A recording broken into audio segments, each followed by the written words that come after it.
Good evening.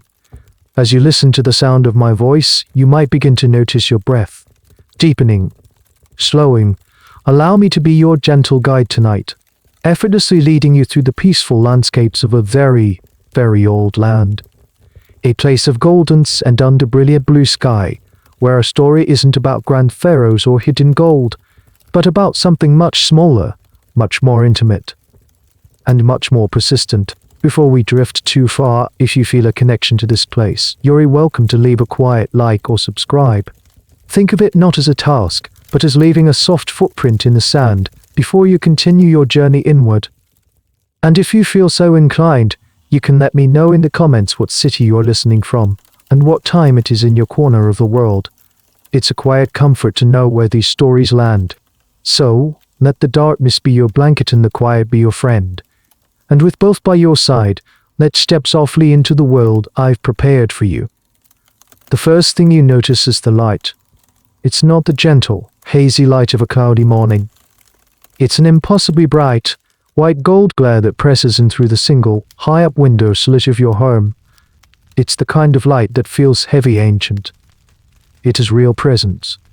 You are lying on your back, and even with your eyes closed, you can feel it, painting the inside of your eyelids a warm, dusty orange. You don't need an alarm clock here.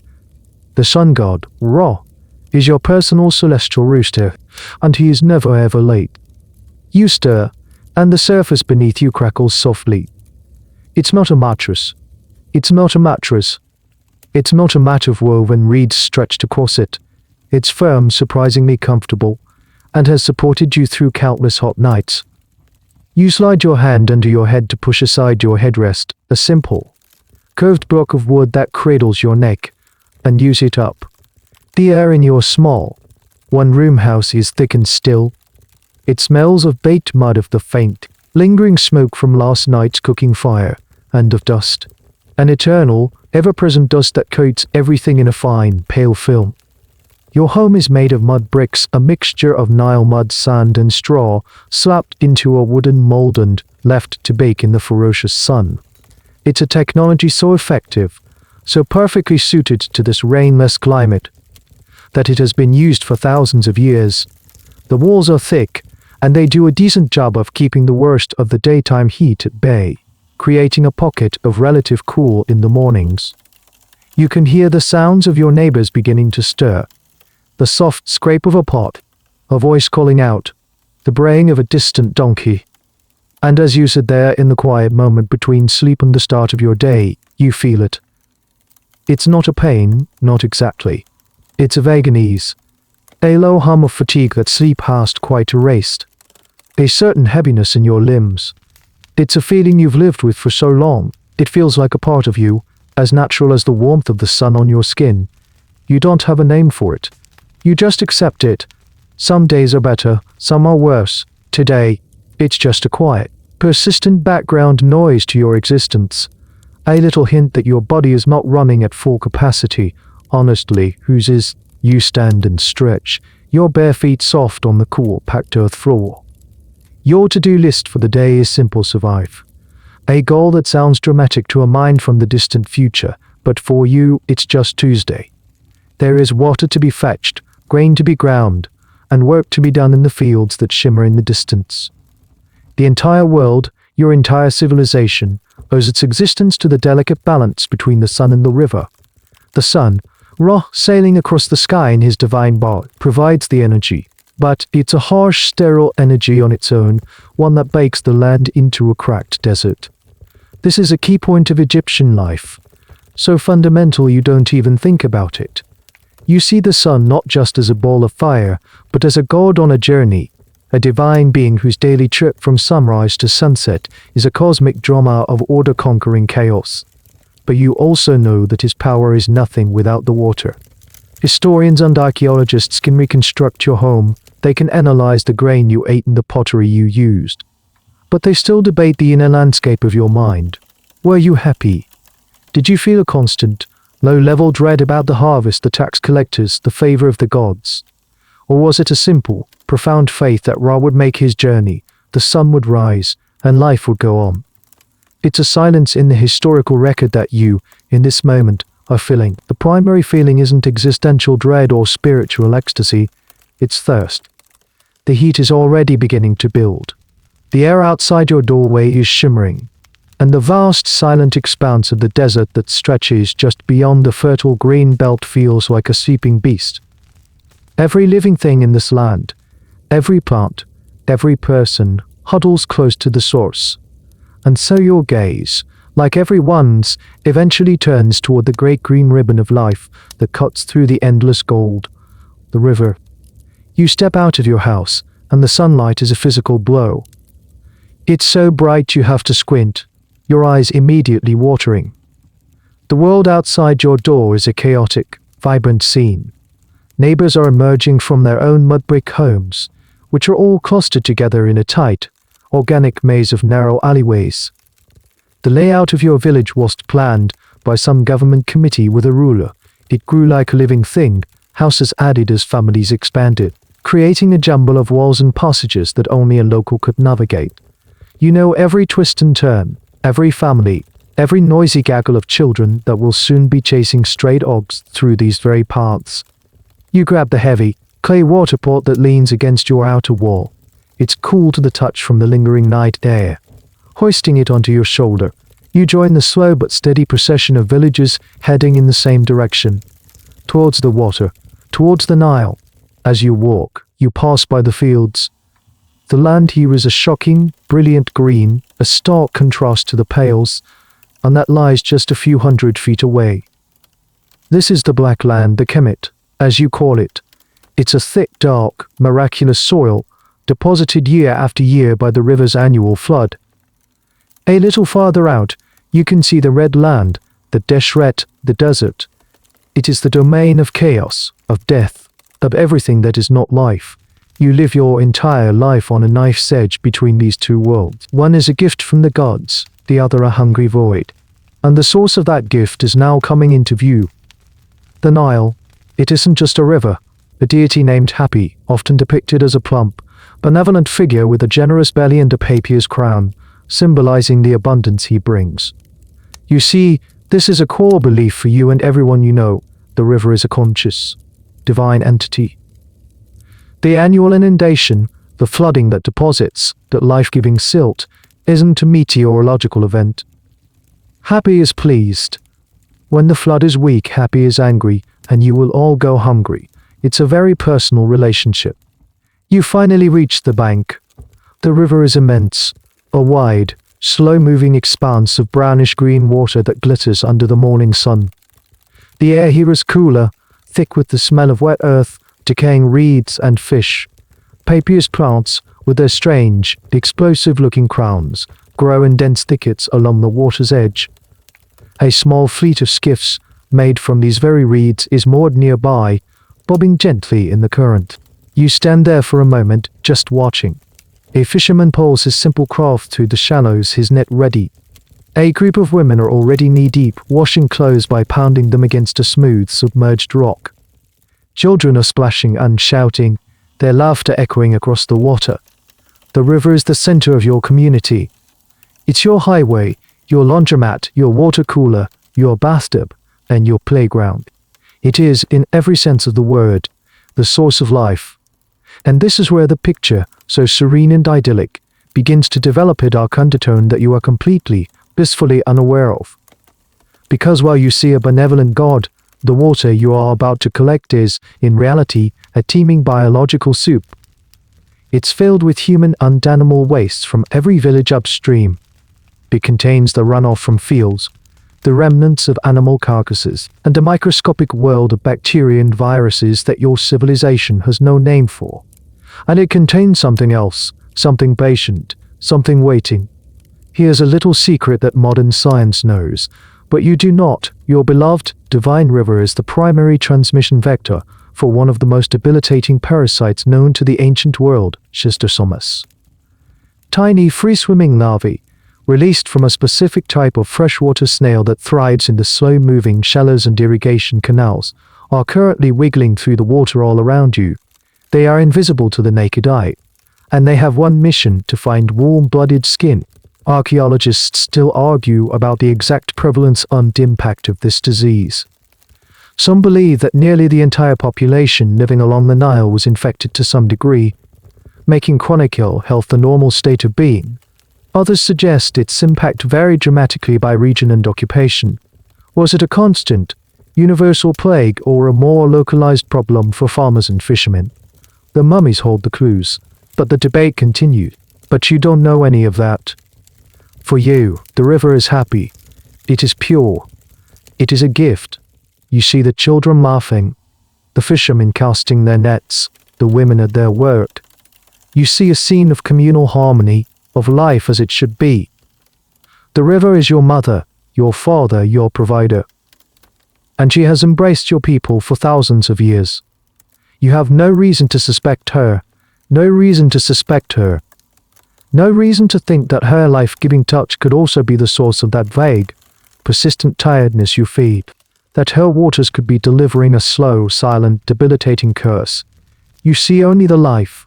You cannot see the invisible invaders swimming in her deceptive, loving embrace. The sun is climbing higher now, and the heat is beginning to press down in earnest. The cool promise of the water is irresistible. The women washing clothes have moved a little deeper, the hems of their simple linen dresses soaked through. The laughing children are now fully submerged, their dark hair slicked back as they dive and splash. It looks so refreshing. Your skin feels hot and dusty from the walk, and the idea of even a moment's relief is intoxicating. You set your heavy pot down on the muddy bank. You're not here for a full bath, just to fetch water for the day's cooking and drinking, but the shallows are calling to you. Kicking off your simple reed sandals, you decide to wade in, just for a moment, just to cool your feet. The water is surprisingly warm, not the bracing cold you might expect. It's a soupy, tepid bath, heated by the relentless sun. The mud of the riverbed squishes between your toes, a soft, almost pleasant sensation.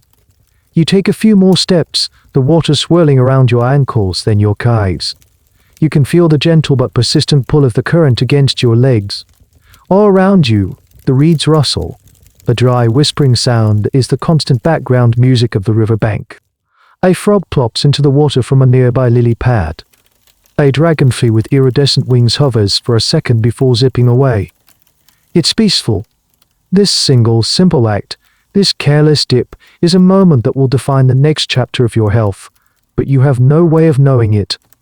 As you stand there, enjoying the sensation, one of the millions of tiny, fork-tailed larvae we mentioned before, a Encyclopedia, makes contact with your skin. It's so small you don't feel a thing. It's no different from a speck of silt or a strand of algae brushing against you. But this is not a passive speck of dust. Instantly it initiates a chemical process. It releases enzymes that begin to soften the outer layer of your skin. It has a very short window, only a day or two, to find a host before its energy reserves are depleted. And you've just delivered yourself gift-trapped. Within minutes, the creature sheds its forked tail, which it no longer needs for swimming, and begins to burrow. It drills its way head first, through the layers of your epidermis. You might feel a slight tingle later, maybe a faint tick, but you'll probably dismiss it as a bug bite or a reaction to a plant. You certainly wouldn't connect it to this pleasant moment of cooling your feet. Once inside, the real journey begins, now called a schistosomu. The tiny invader finds a nearby blood vessel. It's like a microscopic explorer discovering a superhighway. It enters your circulation and is swept away by the current of your own blood. It tumbles through veins, getting larger as it goes, passing through your heart and into your lungs.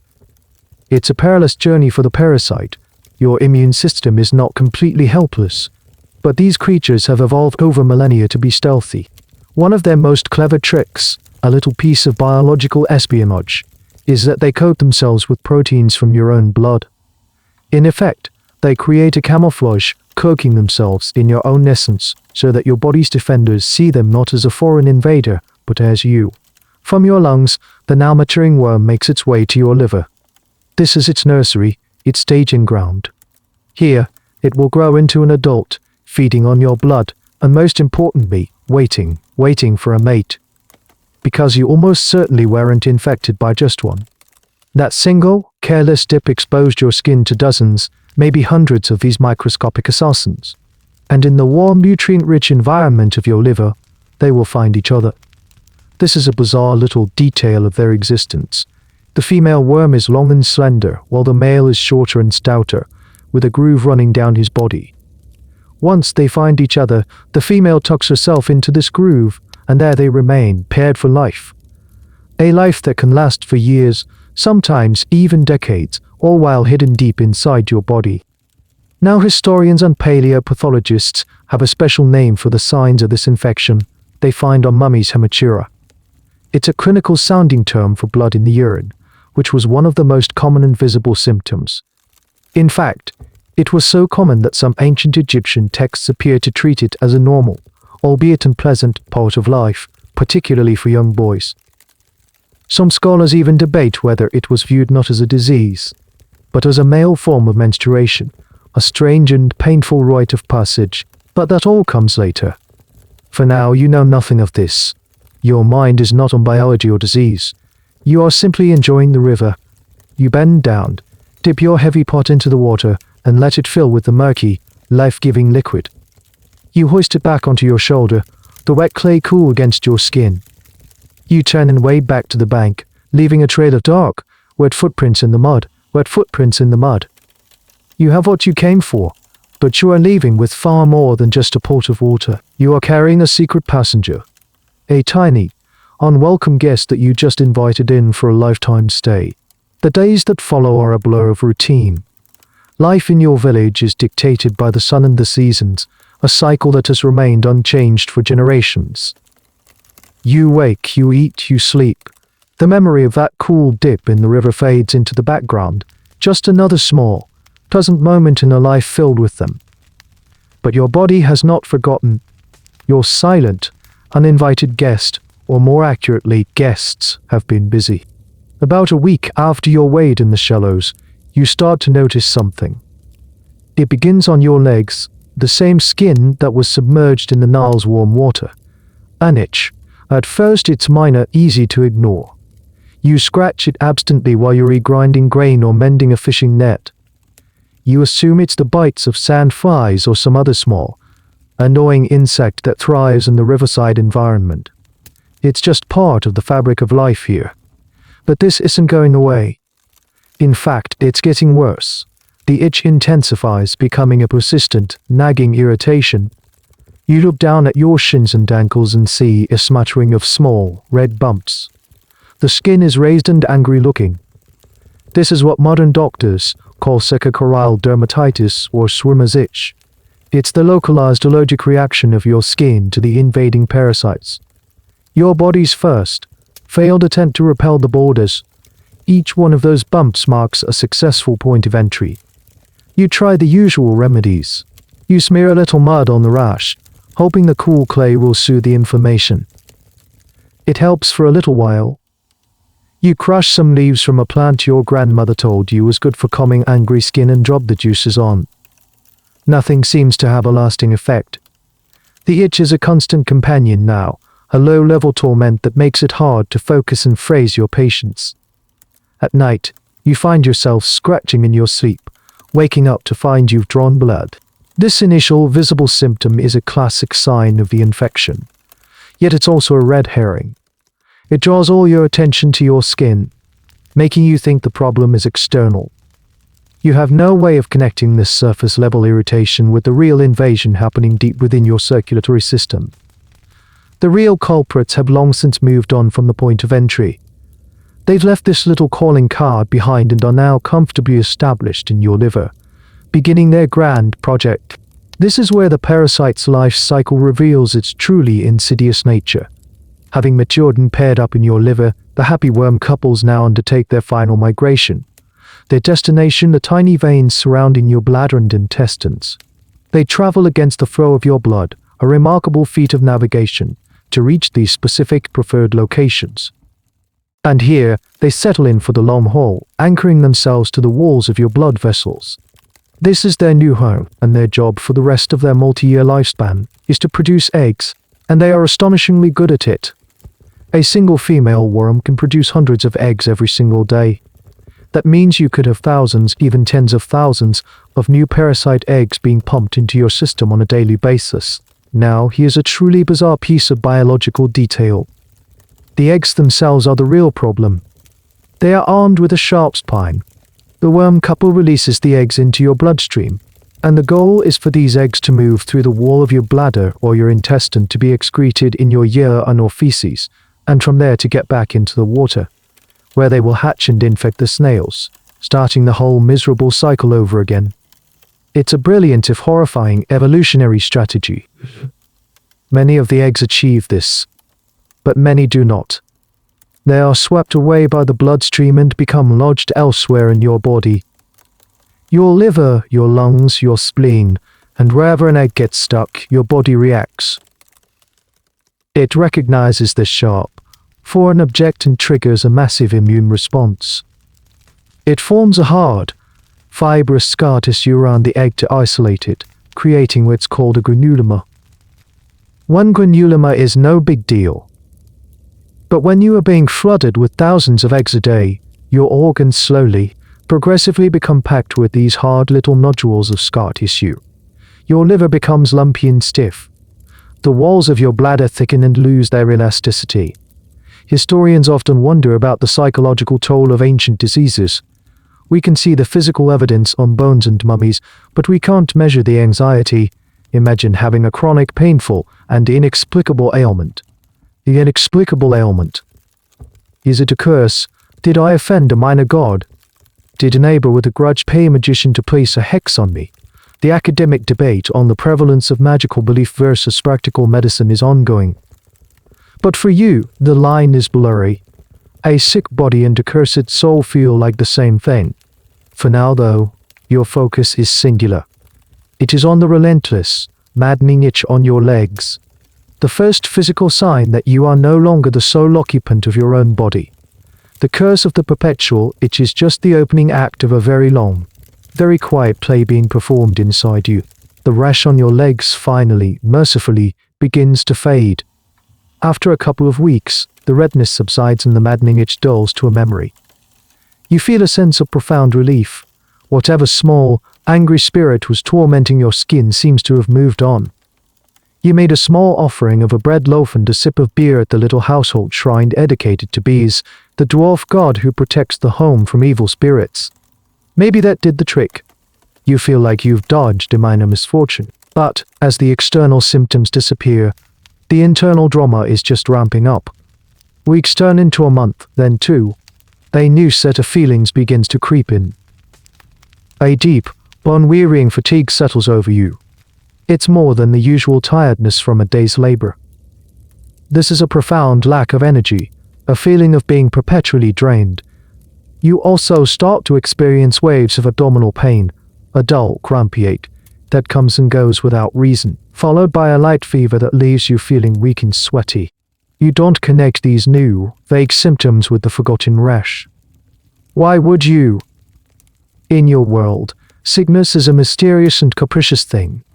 It's an external force that descends upon a person. Your understanding of medicine is a complex tapestry woven from 3 different threads: empirical observation, magic, and religion. You know that certain herbs can soothe a cough, and that binding a broken bone tightly will help it heal.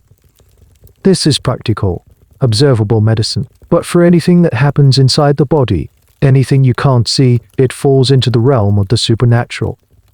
Your civilization has a sophisticated and deeply ingrained belief system to explain this.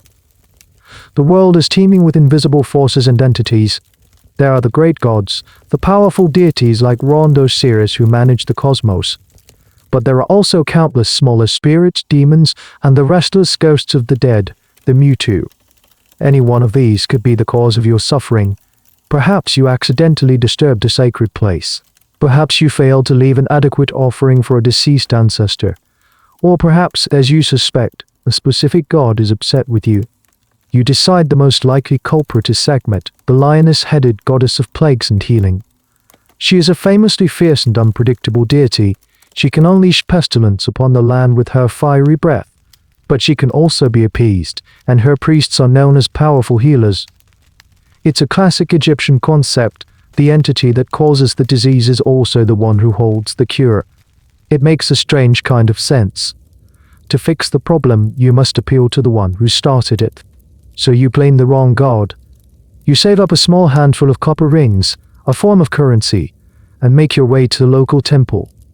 It's not one of the grand, monumental temples you hear about in the big cities, but a modest local shrine. You purchase a small, clay figurine of a lioness and a tiny jar of scented oil from a temple attendant. You present your offering before her statue, a formidable figure with the body of a woman and the head of a lioness, her face set in a severe, unnerving glare. You murmur the prescribed prayers, begging her to lift this affliction, to turn her wrathful face away from you and your household. You ask the priest to recite a healing incantation on your behalf. He chants in a low, rhythmic monotone, his words meant to have a magical, coercive power over the goddess. This is the peak of medical technology for an internal ailment. And it is, of course, completely ineffective against the biological reality of what's happening inside you. While you are praying to a lion goddess, the thousands of sharp-spined eggs being produced by your internal worm couples are continuing their microscopic reign of terror. They are steadily embedding themselves in the walls of your bladder and intestines. Your body's immune response is working overtime, creating those fibrous granulomas around each egg. This process, repeated thousands of times, is what's causing the chronic inflammation, the pain, and the slow, systematic destruction of your organ tissues. Here's a peculiar detail from the medical papier, the ancient text where Egyptian doctors wrote down their knowledge. They contain hundreds of spells and remedies for all sorts of ailments. For a condition like yours, described as aches and pains in the belly, one common prescription involves a spell to be recited over a mixture of herbs and, often, some less than savory ingredients. The spell isn't just a prayer, it's a direct threat. It often names the demon or spirit believed to be causing the sickness and commands it to leave the body, sometimes describing in graphic detail what will happen to it if it refuses. It's like trying to scare a disease away. The academic world still debates how literally to take these texts. Were they the equivalent of a modern medical textbook, a reflection of daily practice, or were they more of an ideal, a library of all possible treatments, from the practical to the purely magical? Did the average doctor on the ground really believe that a specific chant could expel a demon, or was it more like a bedside manner, a way of giving a terrified patient a sense of hope and agency? You, of course, are a true believer.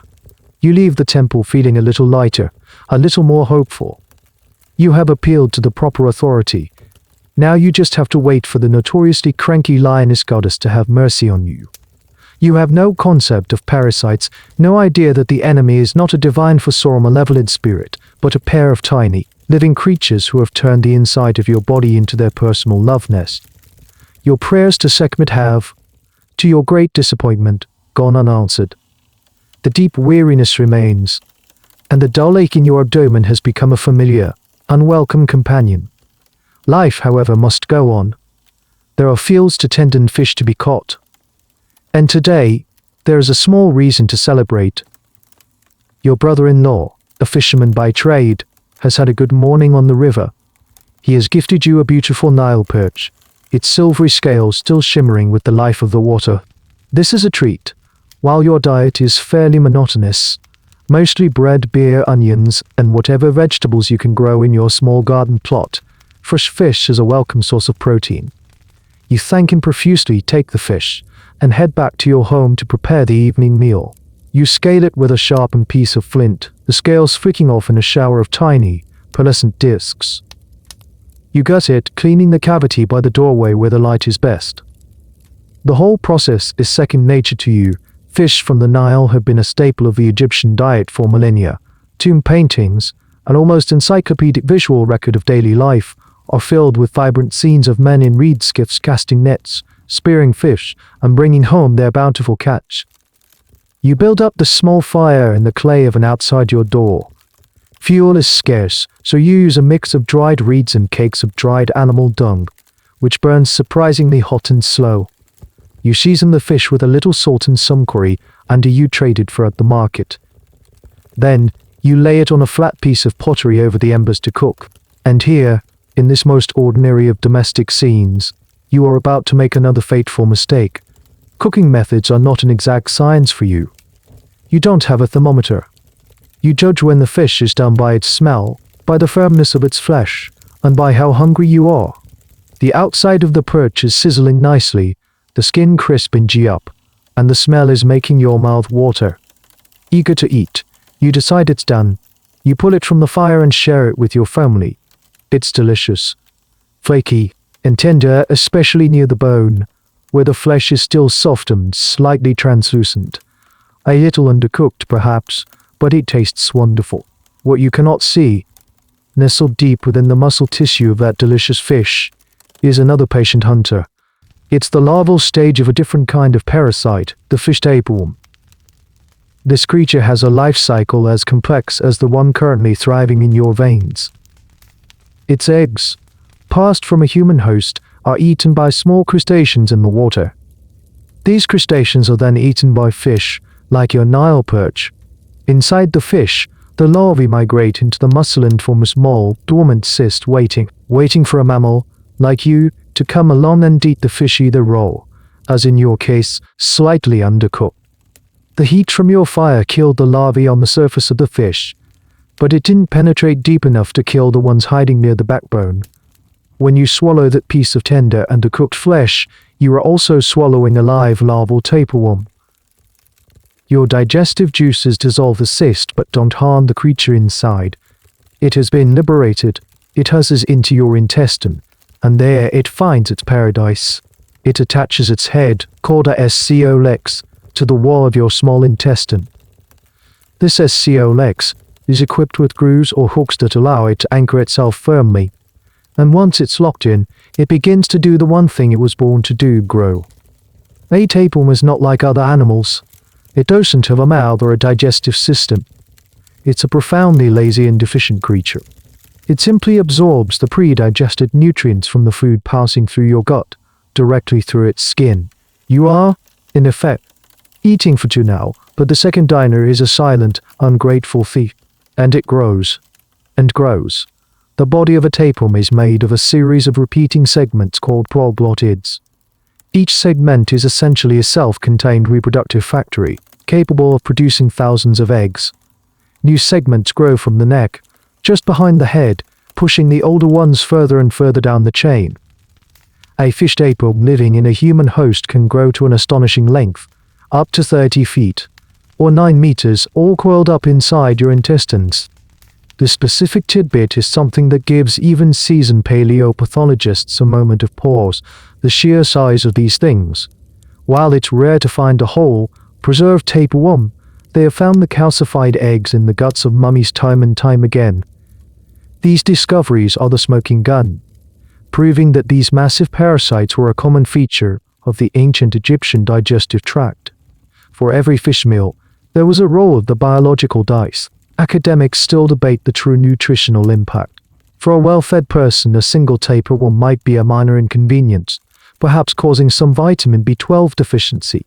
But for a population like yours, living on a subsistence diet where every calorie counts, having a 30-foot-long freeloader stealing your nutrients could be the difference between getting by ungenuine malnutrition. It adds yet another layer to that chronic fatigue you're already feeling from your other unwelcome guest. But as you wipe the last of the fish grease from your lips with a piece of flatbread, you are content. It was a good meal. A welcome change. You have no idea that you've just hit a creature that will soon be a long, segmented, and very hungry resident of your insides, a guest who has absolutely no intention of ever leaving. The weeks following the fish feast pass without any dramatic event. There's no sudden sickness, no alarming new symptom that you can point to. If anything, you just feel more of the same. The fatigue is your constant shadow. The ache in your belly is a dull, familiar rhythm. You're learning to live with a body that feels like it's perpetually running on empty. You are adapting. What other choice is there? Meanwhile, deep in the warm darkness of your intestines, your newest resident is thriving. The tiny larvae you swallowed has anchored itself and begun its life's work. It is growing at a remarkable rate, adding new segments day by day, fueled by the bread, beer, and onions that you consume. It is a silent, hidden construction project, a long, pale ribbon assembling itself within the coils of your gut. You start to notice subtle changes. Your appetite, for one. Some days you feel ravenously hungry, a gnawing emptiness in your stomach that no amount of bread seems to fill. On other days, the thought of food is unappealing, and you feel bloated and vaguely nauseous. You don't connect these fluctuating feelings. You just assume it's the heat, or your mood, or perhaps the lingering displeasure of the goddess Sekhmet. Then, one day, you see it. It's an unnerving, perplexing sight. In your own waist, you notice something that shouldn't be there. It's a small, whitish, rectangular object, about the size of a pumpkin seed. It's flat and looks fleshy. Your first thought is confusion. What is that? Was it something you ate? You rack your brain, but you can't think of any food, but you count things like this. A day or two later, you see another one. What you are seeing is a proboscis, a single egg-filled segment that has broken off from the end of the long chain of the tapeworm and is now completing its own life cycle by passing out of your body. To you, it's a bizarre and slightly disturbing mystery. To the parasite, it's a triumph. Each of those segments contains thousands of eggs, ready to be released into the environment, find their way into the water, and start the whole cycle anew. The guest who has overstayed his welcome is now redecorating. The sheer length of this creature is hard to comprehend. A fully grown fish tapeworm, which can reach that terrifying 30-foot length, doesn't just sit in one spot. It occupies a significant portion of your intestinal tract. It is a massive living for an object coiled inside you.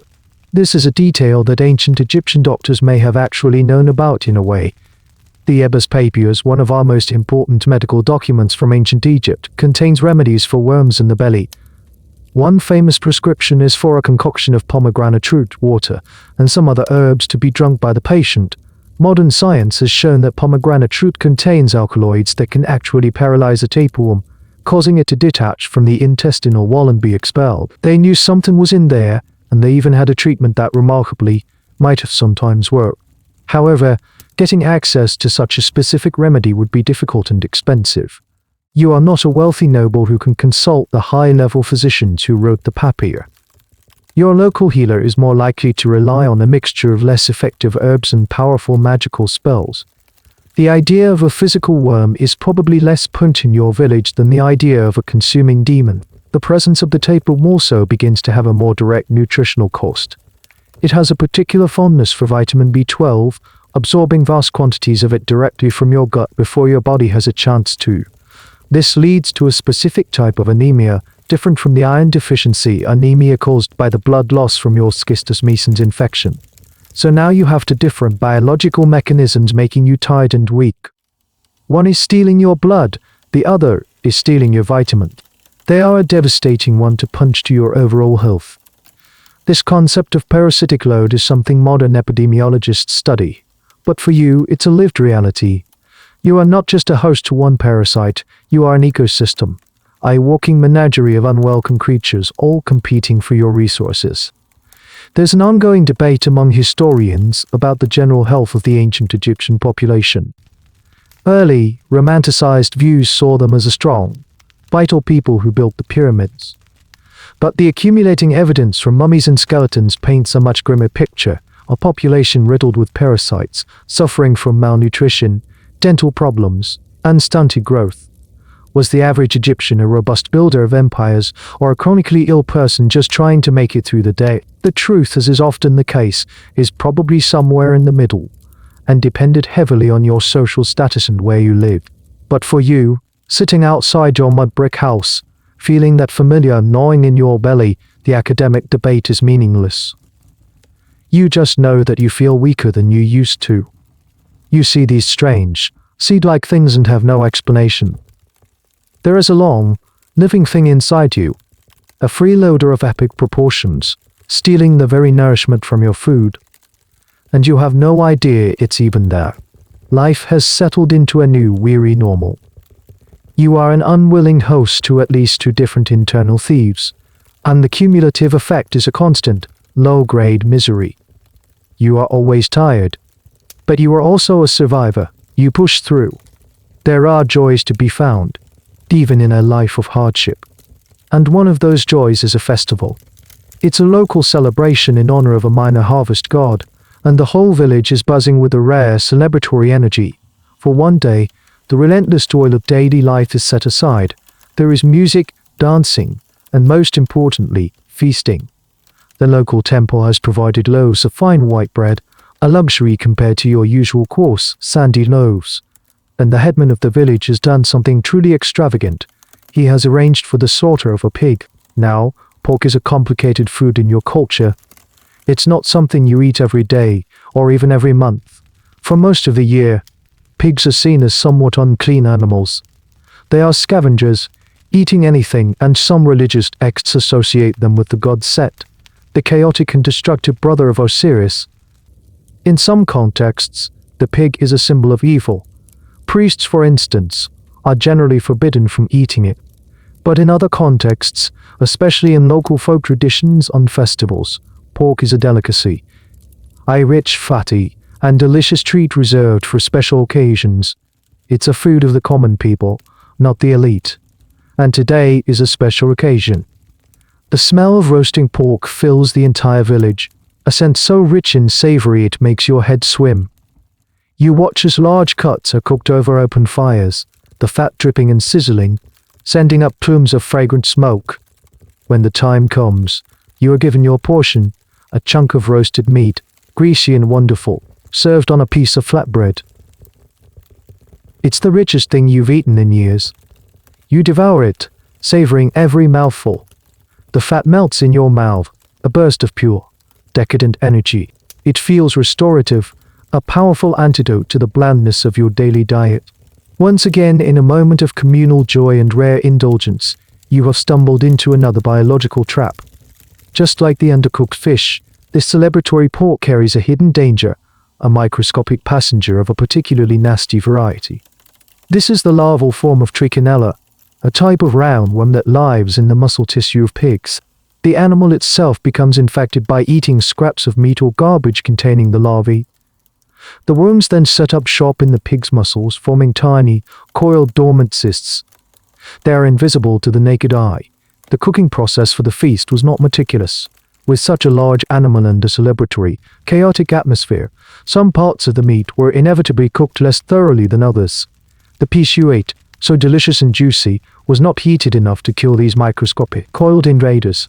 When you eat the infected pork, your stomach acid dissolves the hard outer wall of the cyst, releasing the larvae into your small intestine. Here, in a matter of days, they mature into adults. They are tiny, only a few millimeters long, but they are prolific. They burrow into the lining of your intestine, and the females begin to produce a new generation of live larvae, not eggs but tiny, living worms. And this is where the trichinella life cycle takes a turn that is far more aggressive and invasive than the tapeworms. The tapeworm was content to stay in your gut. They are travelers. They push their way through your intestinal wall and, just like the schistosomus worms from the river, they enter your bloodstream. They have turned your circulatory system into their personal transit network. From there, they are carried to every part of your body. They can end up in your heart, your lungs, and even your brain, but their final, preferred destination is muscle tissue. They are looking for a new home, and your muscles are the perfect real estate. They exit the small blood vessels and burrow directly into your muscle fibers. Once inside a muscle cell, they do something extraordinary and sinister. They hijack the cell's genetic machinery. They force the muscle cell to stop being a muscle cell and transform it into a nurse cell, a protective capsule that nourishes and protects the worm.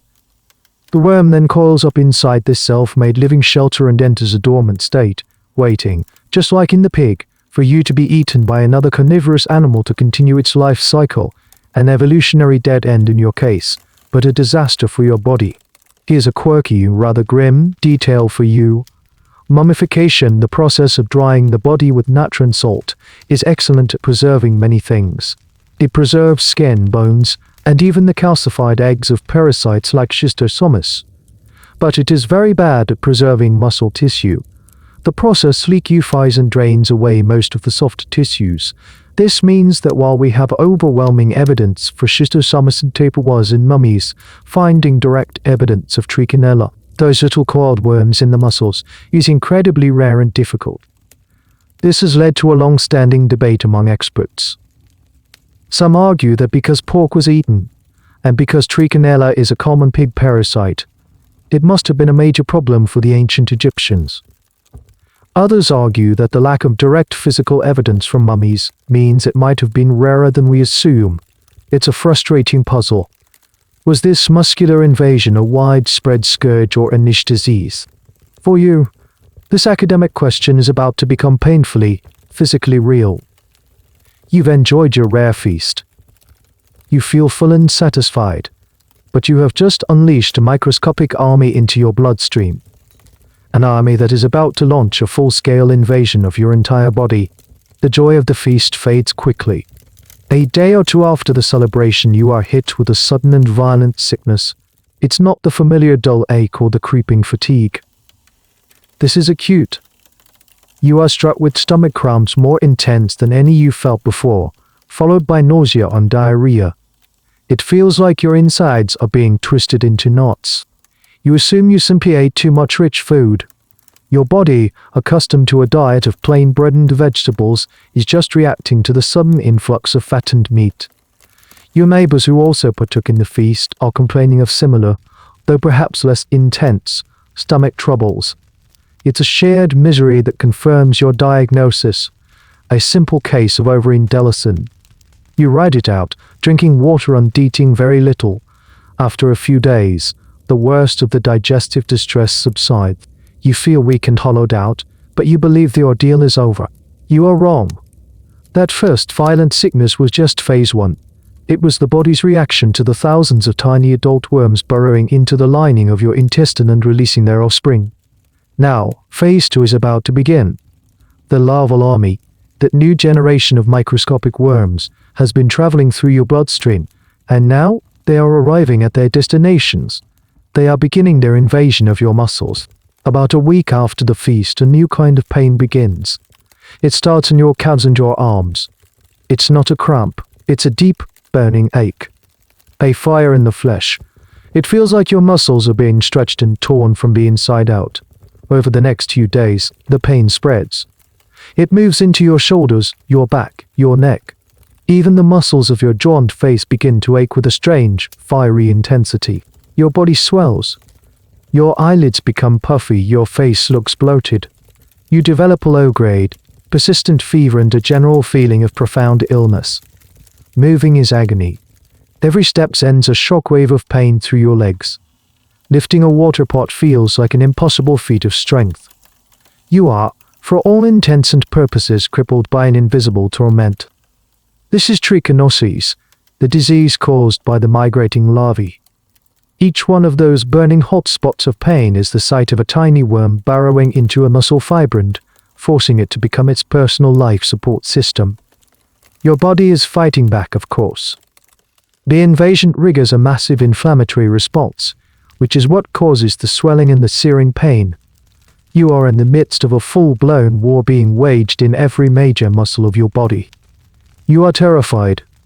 This is unlike any sickness you have ever experienced or heard of. It's not a stomach ailment. It's not a rash. It's not a rash. It's a deep, internal fire. In the medical framework of your time, this is undeniably supernatural. A demon has not just entered you, it is actively chewing on your flesh. The pain is so physical, so present. It can be nothing else. This is a point where the lines between different types of healers in your society become important. You wouldn't just go to the priest of Sekhmet for this. This requires a specialist in combating malevolent spirits. You might seek out a SAU, a magician, or perhaps a scorpion charmer, as they were known for their power over venomous and evil things. Here's a fascinating and slightly bizarre detail of Egyptian magic, the principle of sympathetic magic. The idea is that you can influence something by creating an effigy of it. To defeat a demon, a magician might create a small, ugly figurine of the demon out of wax or clay. Then they would perform a ritual where they would destroy the figurine by melting it, breaking it, or burying it while chanting powerful spells. The destruction of the effigy was believed to cause the destruction of the actual demon tormenting you. So a potential cure for your agony would be for a magician to mold a little wax monster, name it after the demon he thinks is eating you, and then melt it over a lamp while yelling threats at it. The historical debate here revolves around the perceived effectiveness of these rituals. Was it pure superstition, or did the psychological power of the ritual, the act of doing something, of having a powerful figure fight on your behalf, create a placebo effect strong enough to help people endure the illness? For a disease like trichinosis, which your body can eventually overcome if you survive the initial acute phase, perhaps the ritual simply provided the hope needed to get through the worst of it. But you are in the thick of it now. You lie on your reed mat, every muscle in your body screaming in protest. You can't work. You can barely move. You are completely dependent on your family to bring you water and a little broth. You have a fire in your flesh, a relentless, burning pain that seems to have no source and no end. You have blundered into one of the ancient world's most agonizing parasitic diseases. And all you can do is lie there and pray that the little wax monster the magician is melting is the right one. Weeks of agony gradually begin to recede. The fire in your flesh doesn't go out, but it banks down to a bed of glowing embers. The acute, searing pain lessens into a chronic, dull ache in your muscles. The swelling in your face subsides. You survived. Your body's immune system, while unable to kill the now unceased worms, has at least managed to contain the invasion. You are left weak, scarred internally, and with a permanent population of microscopic, coiled squatters living in your muscles. But you are alive. Life returns to its familiar, weary rhythm. You are slower now. Your movements are stiffer, but you can walk, you can function. You are a walking testament to the sheer resilience of the human body. You now host an entire community of parasites, the blood flukes from the river, the massive tapeworm from the fish, and the muscular worms from the pork. Each one has taken a toll. You are operating of vitality, and in this state of chronic depletion, you seek comfort in the small, familiar things. One of those comforts is the household cat. In your world, cats are not just pets. They are revered. They are the living embodiment of the goddess Bastet, the gentle counterpoint to the fierce lioness Sekhmet. Bastet is the goddess of the home, of fertility, of joy, and of protection. Killing a cat, even accidentally, is a heinous crime, sometimes punishable by death. Cats wander freely through the villages and cities, respected and admired. They are sleek, elegant, and mysterious, protecting the precious grain stores from mice and rats.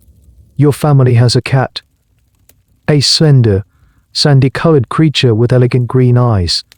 She comes and goes as she pleases, but she spends most of her time lounging in the sunniest spot in your house or purring on your lap in the evening. You stroke her soft fur, listen to the calming, rhythmic rumble of her purr. Her presence is a source of quiet joy and a connection to the divine. You leave out scraps of food for her, a little fish or a bit of bread, and you make sure her water bowl is full. You cherish this creature, and you never ever suspect that this divine protector, this symbol of domestic harmony, is about to give you its own dark gift. The cat, being a hunter, frequently eats infected mice and birds. In doing so, it becomes the primary host for yet another parasite, a single-cell protozoal uncalled Toxoplasma gondii. This is the parasite's headquarters, the only place where it can sexually reproduce. It creates millions of egg-like cysts, called oocysts, in the cat's intestines. These oocysts are then shed in the cat's feces. Your village doesn't have a modern sewage system or tidy litter boxes. The cat relieves itself in the dry, sandy soil around your house. You, in the course of your daily life, working in the garden, preparing food with unwashed hands, or simply from dust blown on the wind, inevitably come into contact with the microscopic, resilient system without ever knowing it. Once inside you, the oocysts hatch in your intestine, releasing tachyzoites, a fast multiplying form of the parasite. These tiny organisms are invasive. They penetrate the intestinal wall and use your bloodstream and lymphatic system to travel throughout your entire body. They can infect almost any kind of cell, muscle cells, eye cells, but their preferred destination, The place they truly want to be is your brain. Once in the brain, they transform again, this time into bradysioites, a slow-growing, dormant form. They group together and form a cyst, a tiny, self-contained colony of parasites living directly in your brain tissue. Your immune system can usually keep these cysts in check, preventing them from causing acute disease, but it can rarely eliminate them entirely.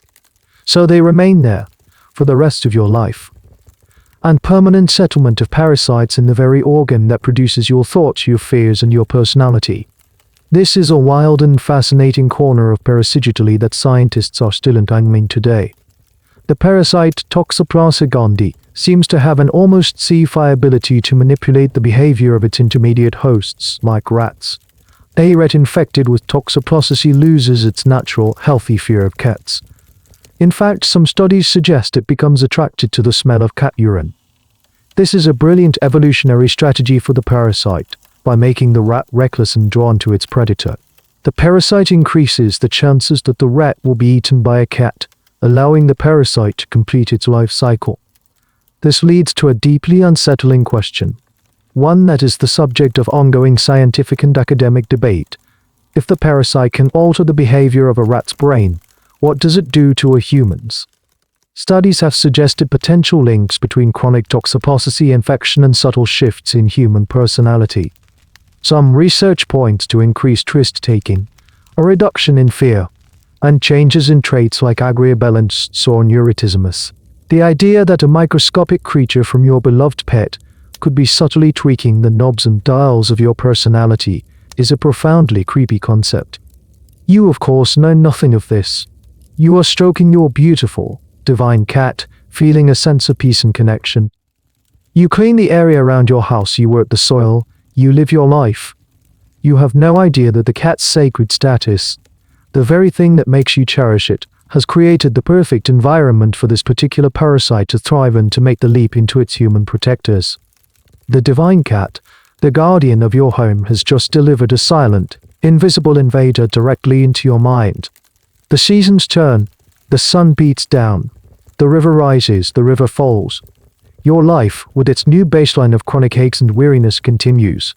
You have adapted to your physical limitations, but you start to notice something else, something harder to define. It's a change not in your body, but in your mind. You find yourself becoming different. You've always been a cautious person. You think before you act. You measure risks.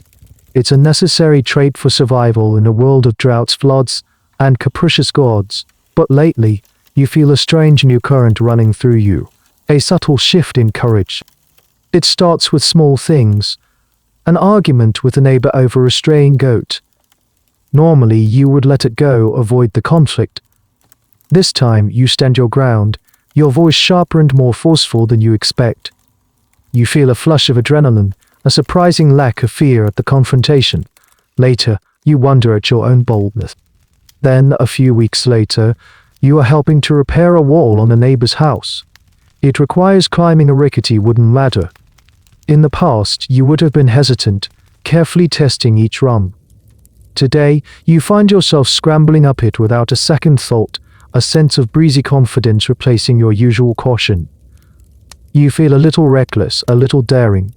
It's an unfamiliar, slightly intoxicating feeling.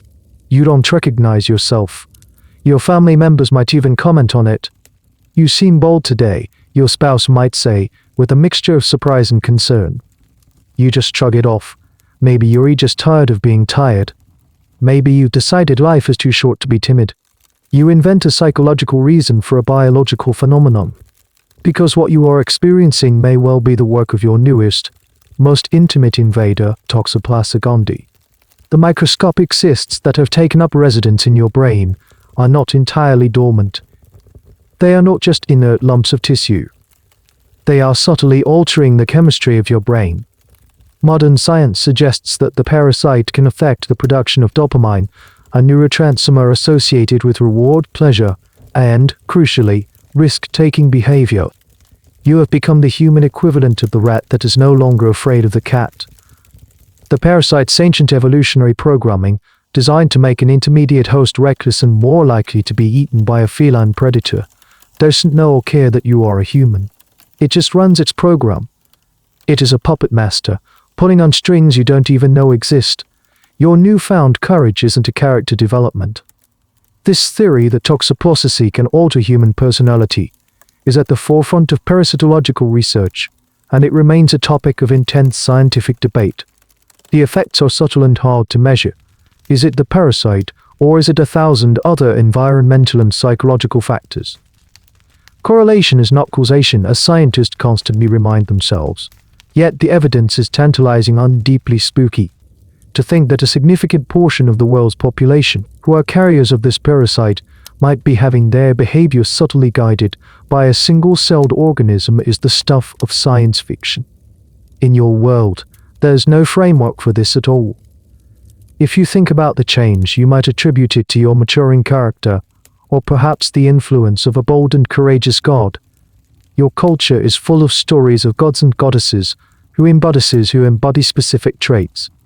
Maybe you've been spending more time thinking about Horus, the brave falcon god who defeated his chaotic uncle Set.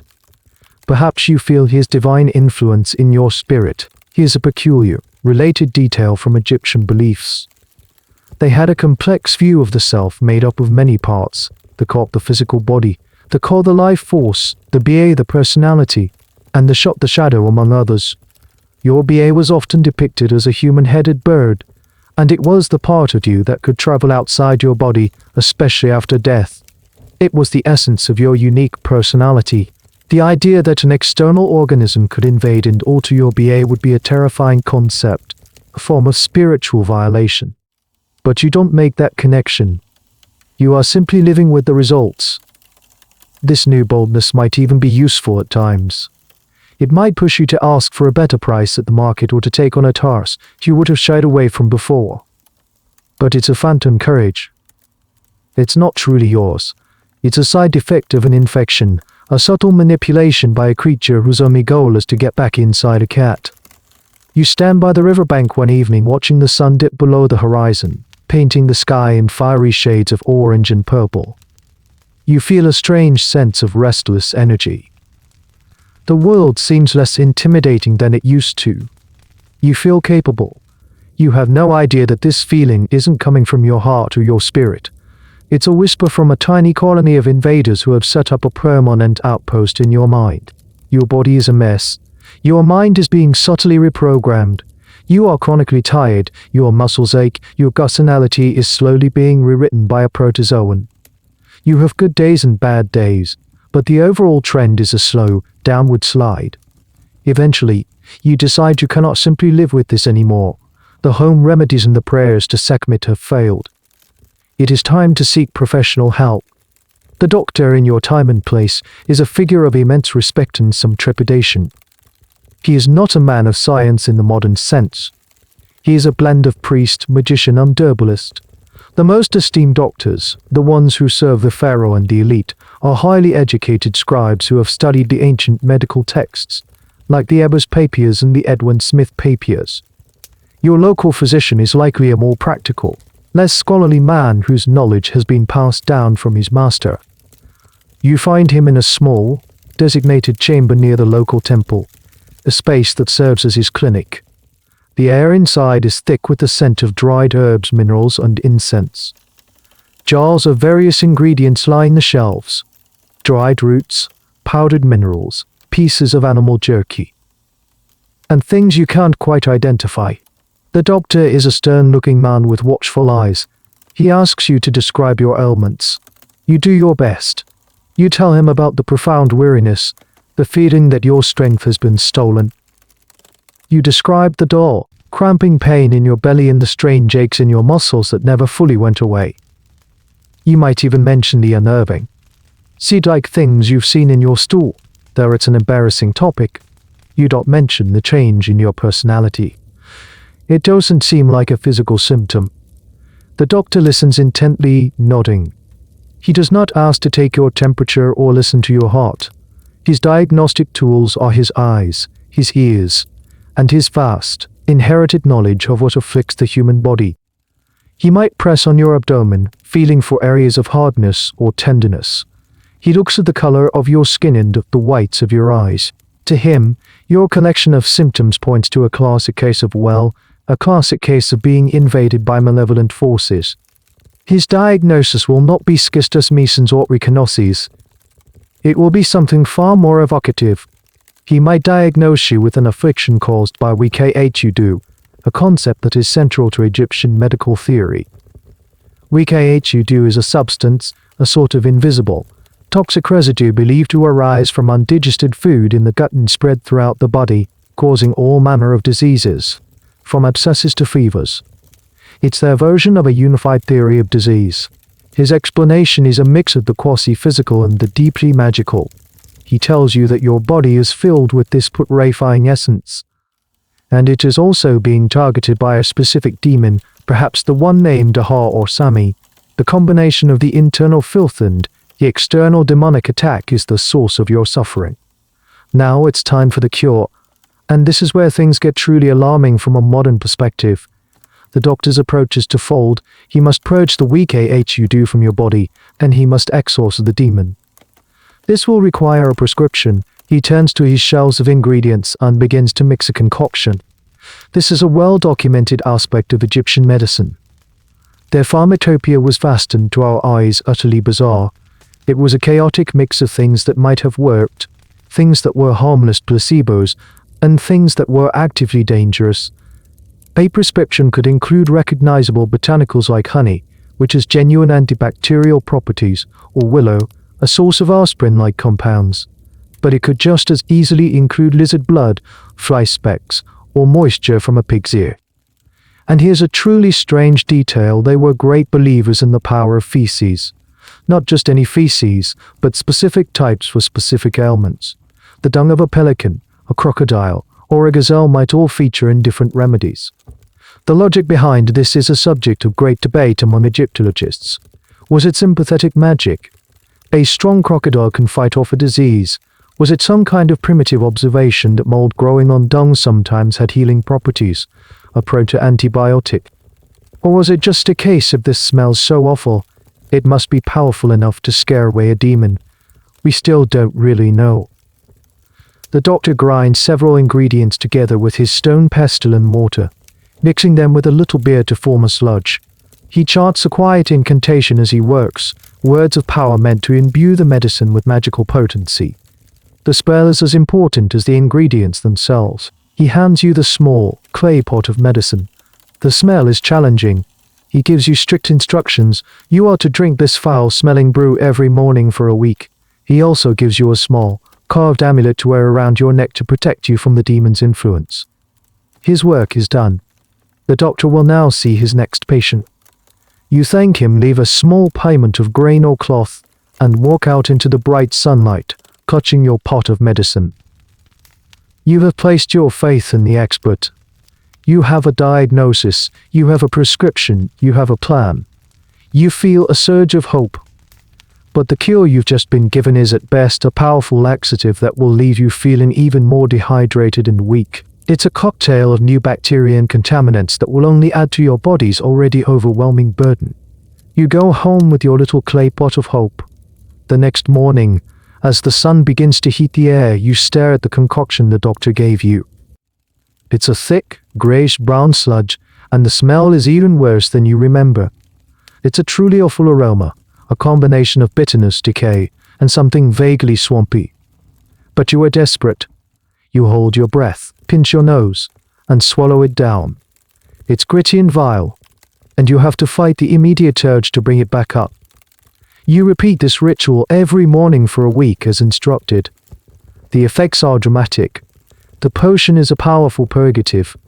It cleanses your system with a violent, unrelenting efficiency.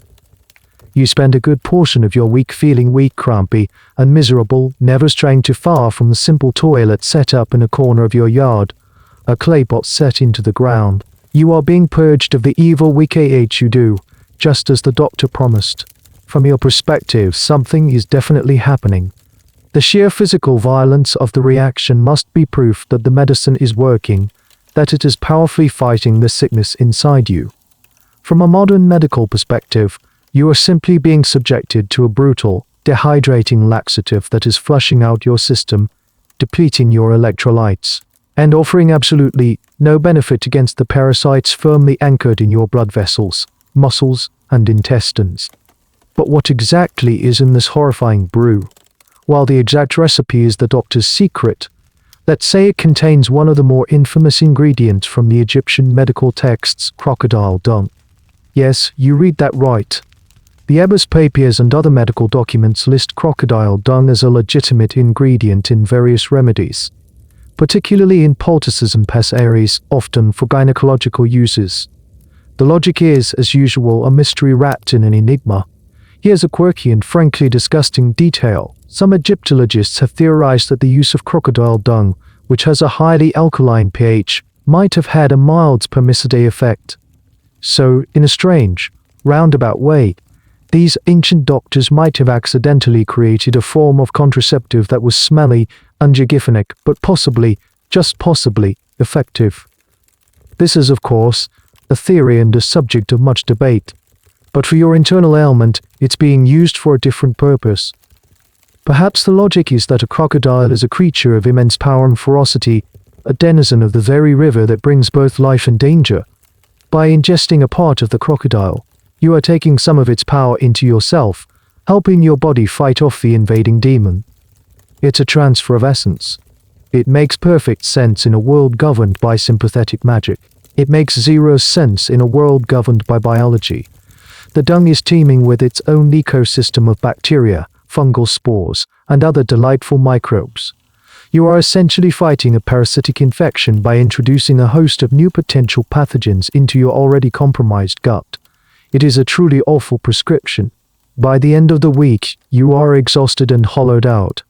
But the purgative effects of the medicine finally cease. You assess your condition. Are you better? Maybe a little. The placebo effect is a powerful thing. You went to an expert, you took a powerful and powerfully disgusting medicine, and you survived the treatment. Your mind, desperate for a sign of improvement, might create one. The aches feel a little duller. The fatigue feels a little less profound. But the worms don't care about the placebo effect. The schistosomus couples are still churning out thousands of eggs a day. The tapeworm is still absorbing your nutrients. The trichinella worms are still coiled peacefully in their nerve cells in your muscles. And the toxoplasma cysts are still nestled in your brain. The crocodile dung has not bothered them in the slightest. This is a recurring theme in the history of medicine. For thousands of years, the treatments were often worse than the disease. The core principles were simply wrong. The belief in humors in ancient Greece, or in Wku in Egypt, led to treatments like bloodletting and violent purges that actively weakened the patient. The human body's remarkable ability to heal itself was often the only reason people survived their cures. The academic debate on Egyptian medicine often circles this point. How should we view these doctors? Should we ridicule them for their magical thinking and their disgusting prescriptions? Or should we admire them for doing the best they could with the knowledge they had? They were the first medical practitioners to write down their findings to create a system to try and categorize diseases and cures. They were pioneers, even if their path led them to some very strange and unhelpful places, like the rear end of a crocodile. You don't think about any of this. You have finished your course of treatment. You feel shaky, but you tell yourself you are on the mend. You wear your protective amulet faithfully. You have faced down the medicine and lived. Now, you just have to hope that the demon it was meant to fight has been suitably impressed and has decided to leave you alone. The fragile hope you gained from the doctor's foul medicine doesn't last. After a few weeks, it becomes undeniable. You are not better. The deep, soul-sucking fatigue returns with a vengeance. The aches and pains reassert themselves. The crocodile dung cocktail was a failure. The amulet around your neck feels like a useless piece of carved stone. Your brief flirtation with medical science has left you weaker, poorer, and just as sick as before. Desperation leads you to the next logical step up the ladder of healing. If the doctor, with his herbs and his quasi-scientific theories about Wku has failed, then the problem must be more serious. It must be a purely spiritual matter. The demon afflicting you is too powerful for simple medicine and magic. You need a specialist. You need a priest. You return to the temple precinct, but this time you bypass the doctor's chamber.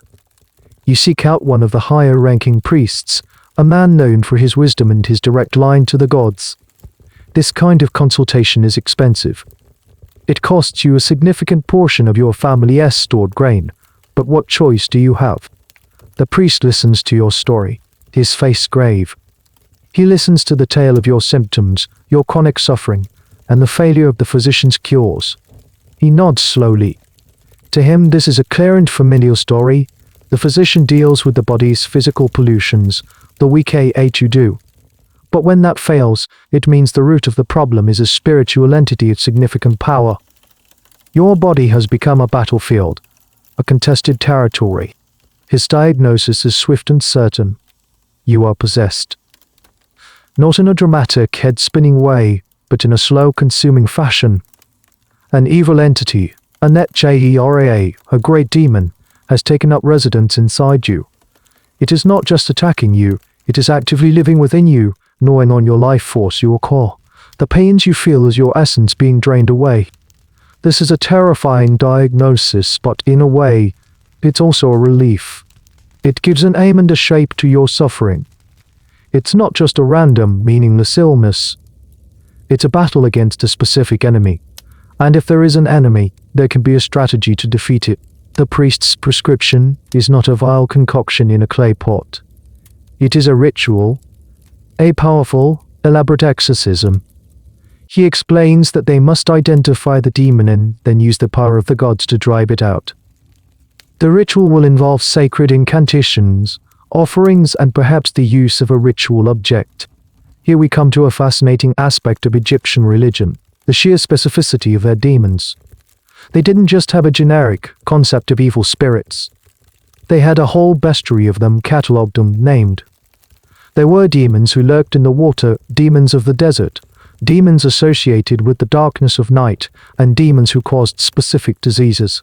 The Book of the Dead, a collection of funerary texts, is filled with spells to protect the deceased from all sorts of terrifying entities they might meet in the afterlife, like the one who dances in blood or the backward-facing one. The priest and his acolytes might consult a sort of demonic encyclopedia, a list of known malevolent spirits, to try and match your symptoms to a specific entity. Is it AGEB, the demon who causes epileptic fits? Is it APSHAI, the insect-like demon of disease? Based on your description of being eaten from within, they might settle on a demon known for consuming the inner. The ritual itself is pure theater and faith. You are brought into a consecrated chamber of the temple, the air thick with heavy incense meant to purify the space. The priest wearing his ceremonial leopard skin begins to chant in a low, sonorous voice. The language he uses is archaic, a sacred tongue that is believed to have inherent power. The words themselves are weapons. The incantation is not a polite request. It is a direct, aggressive command. The priest will name the demon. He will identify himself not as a mere man, but as an agent of a powerful god like Thoth, the god of wisdom and magic, or Horus. He will say something to the effect of, "It is not I who says this, it is Thoth himself who commands you." This is a key principle of their magic, borrowing divine authority to give their spells overwhelming force. He then threatens the demon, describing in graphic detail the horrible fate that awaits it if it does not leave your body. It will be burned in the fires of the gods. It will be chopped to pieces. It will be handed over to the cosmic devourer MIT.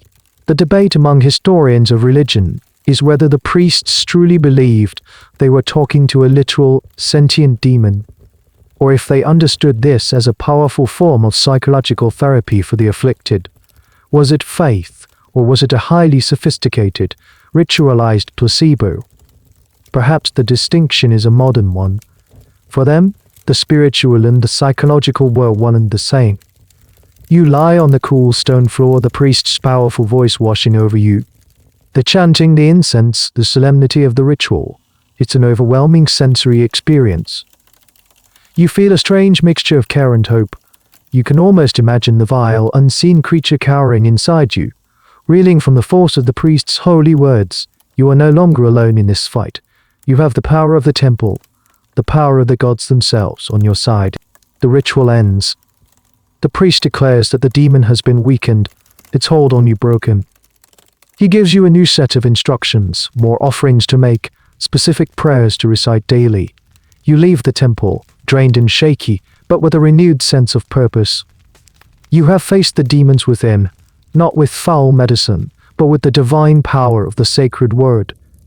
Surely this time, it has to work. The divine power of the sacred word, it turns out, has a half-life. The initial rush of hope and the psychological boost from the exorcism ritual carry you for a while. You feel better because you believe you should feel better. But belief is not a nutrient. Faith cannot replenish your iron stores or kill a tapeworm. Slowly but surely, the familiar reality of your physical condition reasserts itself. The demons, it seems, are stubborn. Or perhaps, they were never there at all. You are now at a dead end. You've tried folk remedies, you've tried the doctor, you've tried the priest. Nothing has provided a lasting cure. There is nothing left to do but endure. Your condition is now simply a part of who you are. Your life becomes a careful balancing act of managing your ever-dwindling energy. And so you focus on the basics, the most fundamental of which is food. The center of your diet, the thing you eat every single day, is bread. Bread and beer, the two pillars of Egyptian sustenance, both derived from the same miraculous grains, emmer, wheat and barley. The process of making bread is a daily, laborious task. It begins with the grain which you measure out from your storage pot. You pour it onto a saddle quern, a large, slightly concave stone. Then you take a smaller, loaf-shaped grinding stone and begin to knead and push, grinding the grain back and forth, back and forth. It's hard, repetitive work that puts immense strain on your back and knees. But it's essential. As you grind, you notice the flour isn't pure and white. It's a brownish-gray color, and it's gritty. This is an unavoidable fact of life. The grain is threshed on hard-packed earth floors, getting mixed with dust and sand from the very beginning. The millstones themselves, the quern you are using, shed tiny particles of rock with every grinding motion. So your flour is, and always has been, a mixture of ground grain and fine grit. You mix this gritty flour with water and a little sourdough starter saved from yesterday's batch. You knead the dense, heavy dough and shape it into small round loaves. Then you bake them in your clay oven. The result is a tough, dense and incredibly abrasive bread. You take your first bite of the day, and you feel it. The crunch. Not the satisfying crunch of a good crust, but the unmistakable, unpleasant grinding of sand between your teeth. You don't even think about it anymore. It's just what bread is. This single gritty reality is one of the most well-documented facts about ancient Egyptian health. Archaeologists who study mummies and skeletons have a special term for the condition of their teeth. Advanced in grinding of sandy bread wore down their teeth at an incredible rate. Molars were often worn flat, exposing the sensitive pulp and nerve inside. This led to horrific dental problems, abscesses, infections, and tooth loss were rampant. For many Egyptians, life was a long, slow battle with chronic toothache. But the sand isn't the only extra ingredient in your daily bread. As you reach into your grain pot to get more wheat, you see them. Small, dark, scurrying shapes. Weevils. Your grain stores, like every urn, are infested with them.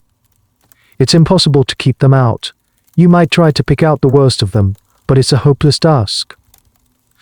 They are simply part of the grain. So when you grind your flour, you are also grinding up weevils and other small insects. You are adding a little extra unwanted, but protein-rich crunch to your bread. This is a quirky and slightly stomach-turning detail of the ancient diet. While they certainly didn't choose to eat them, the constant presence of insects in their grain meant that the average Egyptian was supplementing their carbohydrate-heavy diet with a small, but steady source of animal protein. It's a perfect example of how a negative aspect of life, pest infestation, could have a minor, accidental positive nutritional outcome. Some historians have even humorously debated whether this insect protein was nutritionally significant. Could the bugs in the bread have helped offset some of the nutrient theft by the parasites in the gut? It's an unanswerable question, but a fascinating thought. You are being eaten from the inside out by worms, while simultaneously and unknowingly, eating insects to supplement your diet. A grim, circular sort of nutrition. So you sit there chewing your sandy, weevil-laced bread. Each bite is a painful reminder of your dental issues and the source of the very problem itself. Your teeth ache. Your body aches. Your stomach is a mess. You are being slowly worn down from the outside in by your abrasive food, and from the inside out by your menagerie of parasite. This is the reality of your existence, stripped of all romance and mystique. It's not about golden pharaohs and cryptic hieroglyphs. It's about the struggle for survival on the most basic level. It's about the grit in your teeth and the worms in your gut. It's a life lived in a state of constant negotiation with pain and fatigue. And as you force down another mouthful of your crunchy daily bread, you have no idea how universal your suffering truly is. One day, a wave of excitement ripples through your village. A procession is passing by on the main artery of the Nile. It's not just a string of merchant barges or a troop transport. This is a royal flotilla. Brightly painted boats with magnificent sails glide down the river, oarsmen pulling in perfect, rhythmic unison. At the center is a grand, gilded barge, a floating palace shaded by a linen canopy, HES not stopping at your tiny village, of course. He is on his way from his palace in the north to the great temples of Thebes in the south, a journey of state and religious importance. But his passage is an event. Your entire village lines the riverbank, a silent, awestruck crowd, to catch a fleeting glimpse of the living god on earth. You watch the golden barge glide by. You can just make out the figures on the deck dressed in fine white linen. The pharaoh himself is a distant, seated figure, a living symbol of divine order and cosmic power. He is Horus on earth, the intermediary between the gods and humanity. His health and vitality are linked to the health and vitality of the entire nation. He seems a world away from you, a being of pure light and power, untouched by the mundane struggles that define your existence. He eats the finest foods, drinks the purest wine, and is attended by the most skilled physicians and powerful priests in the land. He lives in a clean, magnificent palace, far from the mud and dust of your daily life. It's easy to imagine that he is immune to the weaknesses of the flesh that plague you and everyone you know. But you would be wrong. The great secret, the one that no one dares to speak of, is that the pharaoh is probably just as riddled with parasites as you are. The schistosomesons that you got from wading in the river. The pharaoh bathes in that same river, or at least in water drawn from it for his royal pools. The larvae don't care about social status. The fish tapeworm from the undercooked Nile perch. The pharaoh's chefs prepare that same fish for the royal table. And in a busy palace kitchen, ensuring every piece of a large fish is cooked to perfection is just as challenging as it is in your humble hut. The toxoplasma from the cherished palace cats. If anything, the palace is filled with more of them, revered and pampered, and just as likely to be shedding oocysts into the palace gardens. This is a fact that has been stunningly confirmed by modern science. The study of royal mummies, the actual preserved bodies of some of Egypt's most famous rulers, has been a revelation. These are not the idealized, perfect bodies depicted in their statues. They are the remains of real, flawed, and often very sick human beings. Take, for example, the famous mummy of Ramesses II, Ramesses the Great. Analysis of his body revealed he suffered from severe arthritis that would have made walking painful, and he had some of the worst dental abscesses imaginable, which must have caused him agonizing, chronic pain. Other pharaohs show signs of all sorts of ailments, and while direct evidence of parasites like tapeworms is harder to find than, say, a bad tooth, scientists have found the telltale calcified eggs of schistosomus in the kidneys and bladders of mummies from all social strata, including the elite. In fact, some scholars argue that the elite might have been more susceptible to certain lifestyle diseases. Your diet, while monotonous, is low in fat and sugar. The pharaoh and his court, on the other hand, had access to rich foods, honey, cakes, and fatty meats, a diet that could lead to other problems, like heart disease. The mummy of one high status woman, Hatshepsut, shows evidence that she was likely diabetic. The pharaoh's own ailments were, of course, a state secret. In official art and inscriptions, he is always depicted as young, strong, and vital. even when he was an old and infirm man. The ideology required it. The living god could not be seen as weak or sickly. His image was a form of propaganda, projecting an aura of eternal strength and stability. This leads to a fascinating historical debate. Did the pharaohs themselves believe in their own divine immunity? Or were they all too aware of their own frailties, living in a state of constant anxiety behind a mask of perfection? When the pharaoh felt that familiar, dull ache in his belly, did he dismiss it as a momentary weakness, or did he feel the same cold dread as you, the fear of a demonic invasion? We can never know for sure.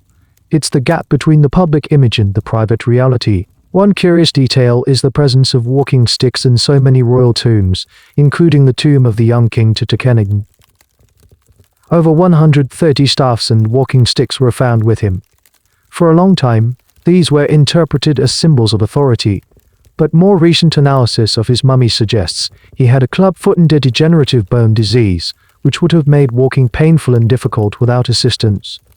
The symbols of power were also, it seems, practical mobility aids for a disabled young king.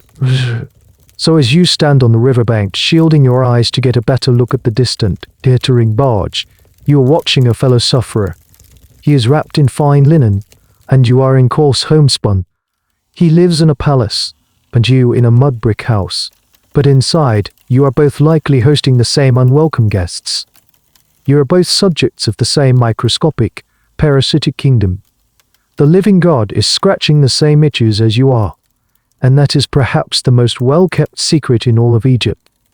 The royal flotilla disappears around a bend in the river, its golden gleam fading into the haze. The spectacle is over. The brief, dazzling interruption to your routine has passed, and you are left on the bank with the same sun, the same river, and the same aching body. The village slowly disperses, people drifting back to their homes and their work, the brief moment of collective dissolving back into the rhythms of daily life. As you walk back towards your house, you look at the people around you. Your neighbor, a farmer, walks with a slight limp and often complains of a pain in his side. The woman who sells onions at the market always seems tired, her eyes heavy-lidded. The fisherman who gave you the perch has a chronic rattling cough. You see the children, full of energy now, but you know that many of them suffer from the same bloody urine that was dismissed as a normal part of growing up. And it hits you, not as a sudden revelation, but as a slow, dawning understanding. Everyone is sick. Maybe not everyone has the exact same combination of ailments as you. Maybe your neighbor's limp is from an old injury, not from encysted worms in his muscles. Maybe the market woman is just exhausted from waking up before dawn every day. But the baseline of health for everyone you know is low. Chronic pain, fatigue, and recurring illness are not the exception, they are the norm. They are the texture of life itself. This sickness, you realize, is the great equalizer. The river, the source of life, gives its poison gift to all who touch it. The fish, a source of protein, share their hidden passengers without regard for who is holding the net. The dust, the flies, the very air you breathe, they are common property. The parasites do not distinguish between a farmer and a king, a priest and a potter. Your society is a magnificent, complex pyramid. At the very top is the pharaoh, the living god. Below him are the high priests and the nobles, the vizier and the court officials. Then come the scribes, the doctors, and the skilled artisans, the painters, the sculptors, the jewelers. Below them are the soldiers and the farmers, the great mass of the population that forms the base of the pyramid. And at the very bottom are the slaves and servants. Stratified society where your birth largely determines your destiny. But the parasites have their own pyramid, and it is inverted. It presses down on everyone equally. The schistosomus worm doesn't care if the hand that trails in the water is calloused from a plough or soft from a life of leisure.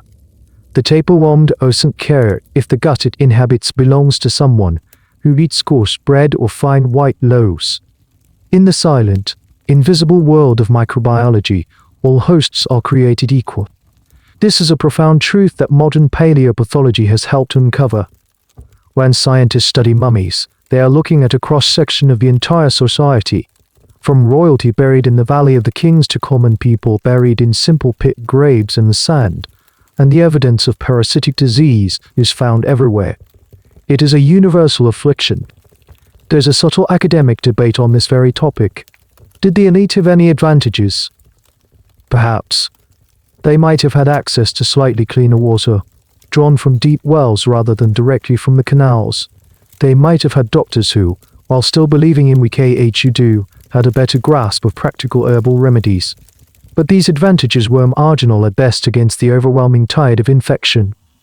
They were building their magnificent civilization while their bodies were slowly, collectively, being drained of vitality. This shared, universal suffering creates a strange kind of social cohesion. When you complain of an ache in your belly, your neighbor doesn't look at you with surprise. He nods in understanding because his belly probably aches too. There's a communal language of ailment, a shared vocabulary of pain.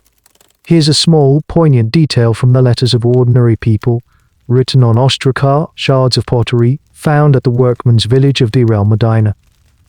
This was the village of the artisans who built the royal tombs. These were skilled, literate, relatively high-status workers, and their letters are full of complaints about their health. They write to their superiors to explain their absence from work, citing all sorts of ailments. "I was sick" is a constant refrain. One man writes that he is suffering from an eye complaint. Another has been stung by a scorpion. A third complains of a general sickness. The sheer volume of these notes paints a picture of a workforce that was constantly grappling with ill health despite their importance and status. You look at your own hands. They are calloused and cracked from work. You think of the distant, godlike Pharaoh, and for the first time, you don't feel a sense of all separation. You feel a strange, unexpected flicker of kinship. You imagine him in his grand palace, perhaps pressing a hand to his own stomach, feeling that same familiar, unwelcome throb. The vast social distance between you and him collapses in that imagined moment. The pyramid of your society, so tall and imposing, suddenly seems less important than the shared, horizontal reality of the human condition. Sickness is the great leveler, the one true democracy in your rigidly hierarchical world. It is the secret you all share, from the lowest farmer to the highest king. You are all, in your own way, just trying to get through the day. The years wear on. You are no longer young. The lines on your face have deepened, etched by the sun and by worry. Your hair is streaked with grey. You have survived, which in itself is a victory. You have outlived many of your childhood friends who were carried away by fevers, accidents, or childbirth. But survival has come at a cost. The parasites that have made a home in your body for decades have left their indelible mark. You now live your life at half speed. The fire of your youth has been banked down to a slow, persistent ember of existence. Let's take a quick inventory of your internal state. Deep in the veins around your bladder, the long-lived schistosomus worms are still paired up, still producing eggs. The thousands upon thousands of eggs that got stuck in the wall of your bladder and liver over the years have caused extensive scarring and damage. Your liver is hard and lumpy, a condition modern doctors call fibrosis. It doesn't function as well as it should. Your bladder is thickened and less elastic, leading to a constant, low-level discomfort and the ever-present symptom of blood in your urine, which you accepted as normal long ago. This chronic blood loss has resulted in severe, long-term iron deficiency anemia. Anemia is not just a number in a blood test, it's a profound lack of oxygen being delivered to your tissues. It is the biological engine of your fatigue. Meanwhile, in your gut, the tapeworm, your long, segmented companion, continues its lazy existence.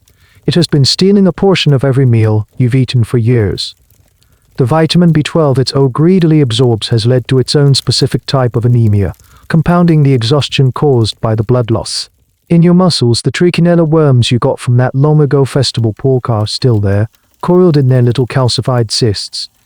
The acute fiery pain is a distant memory, but it has been replaced by a chronic rheumatic ache. Your muscles are stiff and sore, especially in the mornings. And in your brain, the toxoplasma cysts remain, silent and patient. It's impossible to know what subtle effects they've had on your personality over a lifetime. Perhaps they have made you just a little more prone to anger, a little less patient, a little more willing to take a foolish risk. The cumulative toll is immense. You are chronically anemic, malnourished despite eating every day, and your major organs are damaged. You live in a state of perpetual, grinding exhaustion. Getting out of your reed bed in the morning requires a conscious act of will. The walk to the river to fetch water feels like a monumental journey. You are living a life sapped of its vitality, a life lived in shades of grey. This is the hidden plague of ancient Egypt. It's not the dramatic, swift-moving pestilence that wipes out a city in a week. It's a slow, quiet, grinding down of an entire population. It's a thief that steals not life itself, but the quality of life. Here's a small, sad detail that archaeologists can see in the bones of your people. They often find evidence of Harris lines on the long bones of skeletons, especially those who died young. These are thin lines of increased bone density that represent periods where bone growth temporarily stopped and then restarted. They are markers of physiological stress, evidence of severe illness or malnutrition during childhood. Your skeleton is a diary of your suffering, and it tells a story of a life repeatedly interrupted by disease. Historians and economists have debated the large-scale impact of this. How does a civilization build pyramids and temples when a huge portion of its workforce is anemic and exhausted? Some argue that we may be overstating the case, that the Egyptians were simply adapted to this state of being. It was their normal. Others propose that the society was able to achieve its monumental feats precisely because it had a massive population base.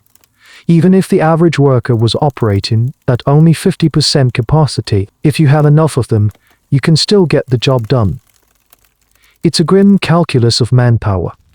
The pyramids may have been built not by the strength of individuals, but by the sheer overwhelming number of them, each contributing their diminished share of labor. You don't think in such grand terms. You just know that your world has shrunk. Your ambitions are smaller. Your joys are simpler. A day with less pain is a good day. A cool breeze in the evening is a blessing. The laughter of your grandchildren is a treasure. You have become a master of conservation. You conserve your energy, your movements, your emotions. You have learned to live within the strict, narrow confines of your own depleted body. This is the final victory of the parasites. They haven't killed you, not yet. They have done something more insidious. They have captured you and forced you to live out the rest of your days as the weary curator of your own living tomb. The day finally comes when the careful management of your depleted energy is no longer enough. The long, slow battle is over. Your body, worn down by decades of parasitic theft and internal damage, finally gives out. You close your eyes on the dusty, sun-baked world of the living for the last time. But your journey is not over. In fact, it's about to enter its most important and bizarre phase.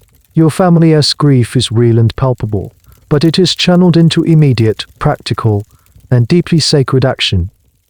Your passing is not an end, it is a transition. For your core, your life force, and your soul-like personality to survive in the afterlife, they need your body to remain recognizable for eternity. You must be preserved. You must be preserved. You must become an ancestor, an AKH, a transfigured spirit. You must be mummified. Your family gathers what resources they can. The quality of your afterlife passage depends heavily on what they can afford. A wealthy noble might have a 70-day, top-of-the-line embalming process. For a common person like you, it will be a more basic, but still essential procedure.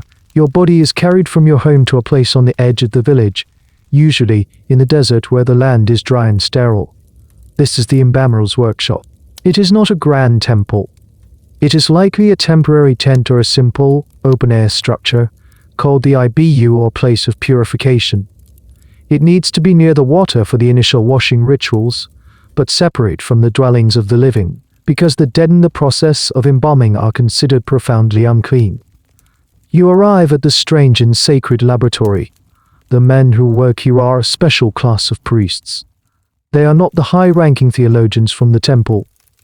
They are craftsmen, specialists in the grim and holy art of preservation.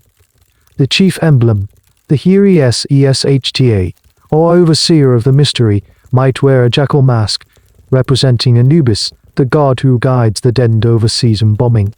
The air in the workshop is thick with a strange, heady mixture of smells, sweet-smelling resins like myrrh and frankincense, the salty tang of natron, and the unavoidable coppery smell of death.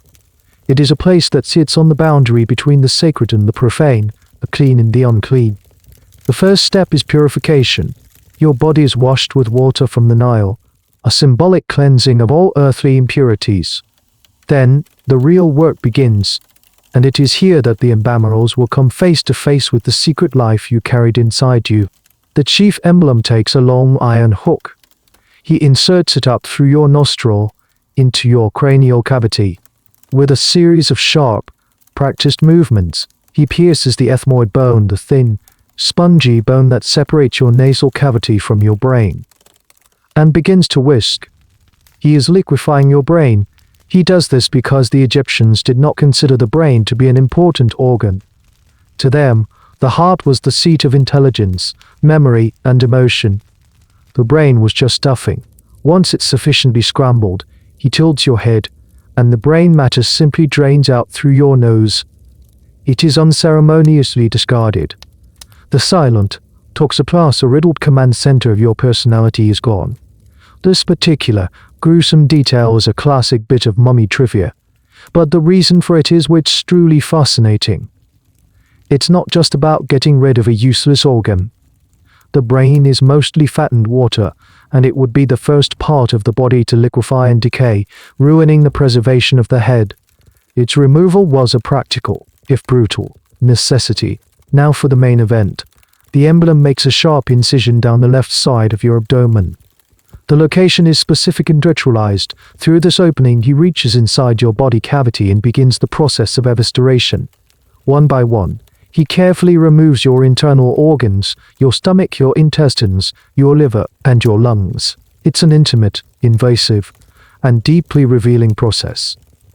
The Pharaohs are the first and only people in your world to ever see what the inside of a human body actually looks like. They are your unwitting, ancient pathologists, and what they find inside you tells a story.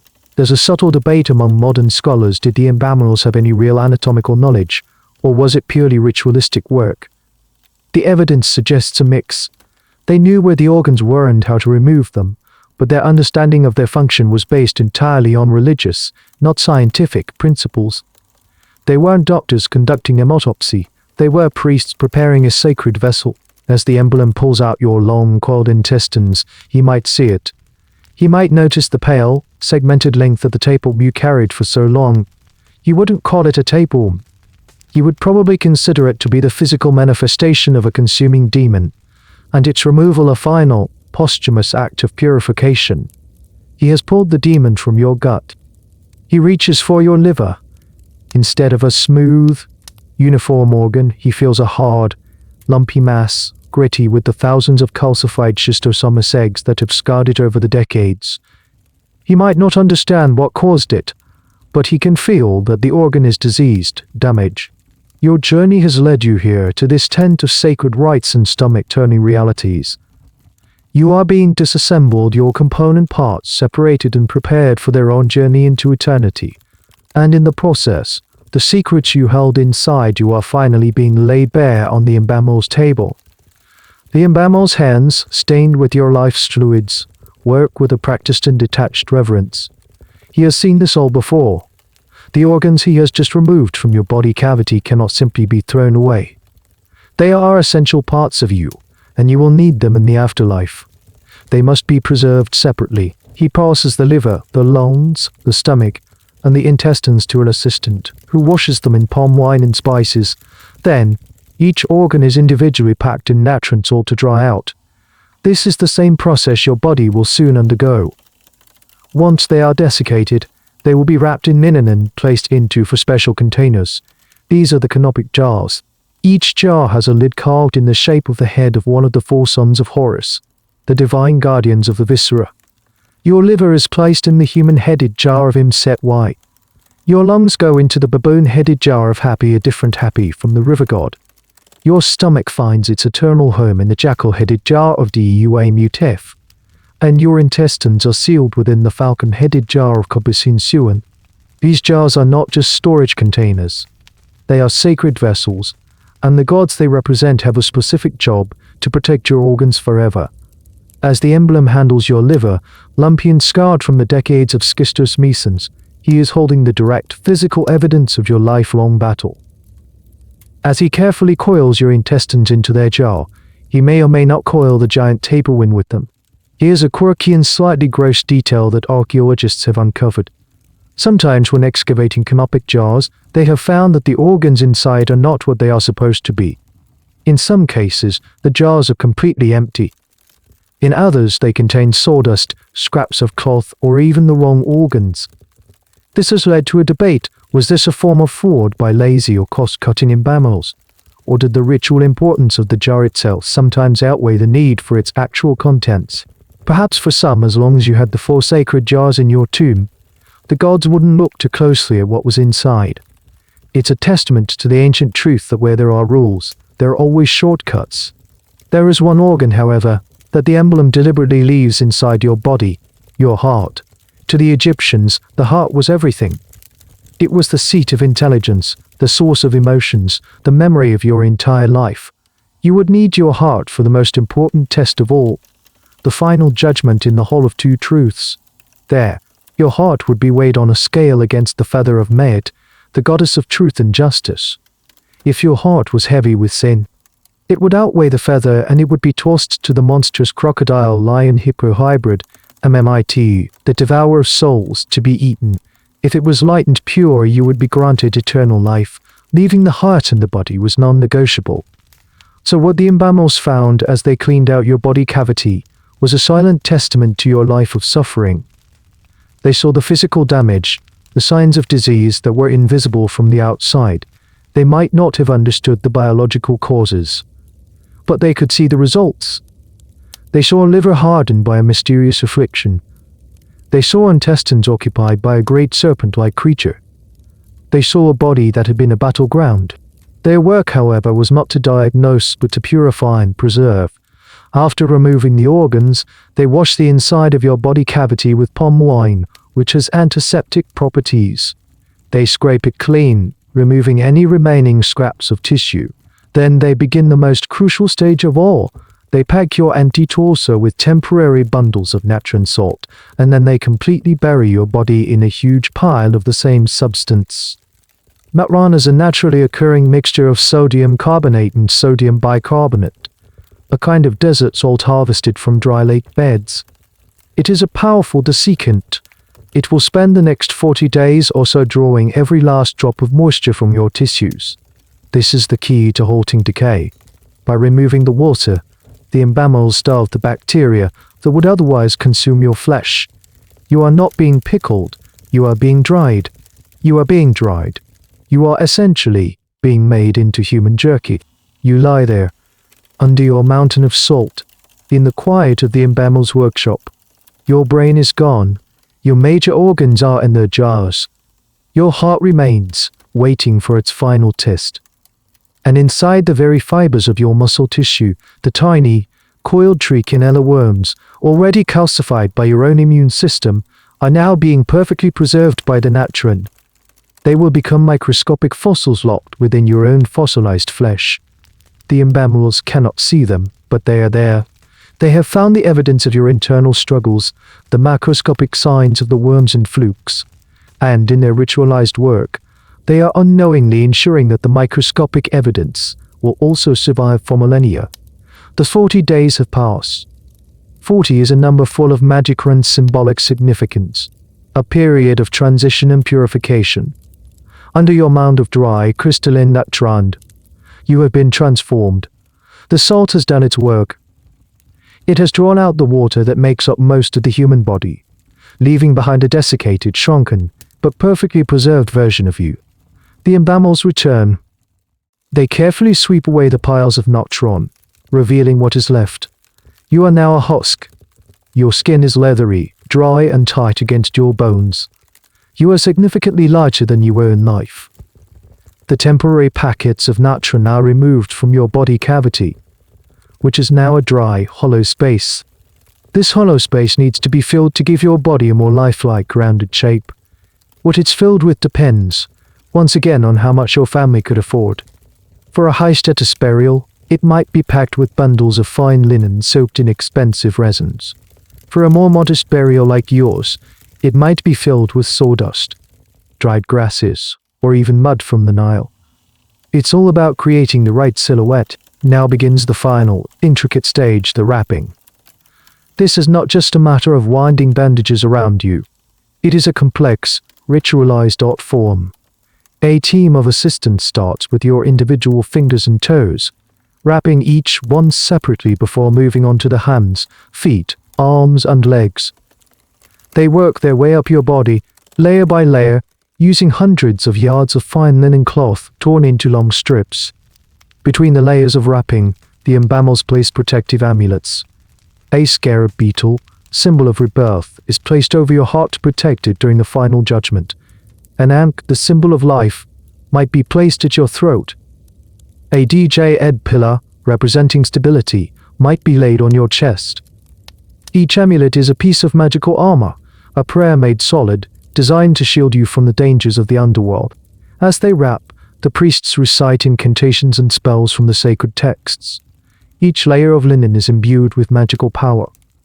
They are not just wrapping a body, they are constructing a new, eternal vessel for your soul. They are building your immortal self. And as they do this, they are also sealing in the evidence. The body they are so carefully wrapping is a time capsule. Your skin, though leathery, might still show faint traces of the long-forgotten rash you got from the river larvae. The fecal matter that inevitably remains in your desiccated lower intestine contains the microscopic, sharp-spined eggs of the schistosomus worms. These eggs have a hard, calcified shell, and they are incredibly durable, indestructible fingerprints of your lifelong parasite. The remnants of the taper may or may not be present, but its own eggs are almost certainly mixed in with the intestinal contents waiting. The trichinella worms, already entombed in their little cysts within your muscle fibers, are now doubly entombed by layers of linen. Your very substance has become a library of your own pathology. This is the great paradox of mummification.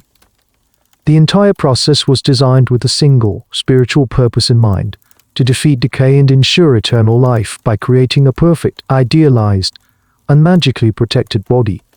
The embalmers thought they were creating a purified, godlike vessel. But in their very success, they achieved something they never intended. They created a perfect scientific specimen. By halting the process of decay, they preserved not just the vessel, but also the evidence of all its flaws, its pains, its diseases.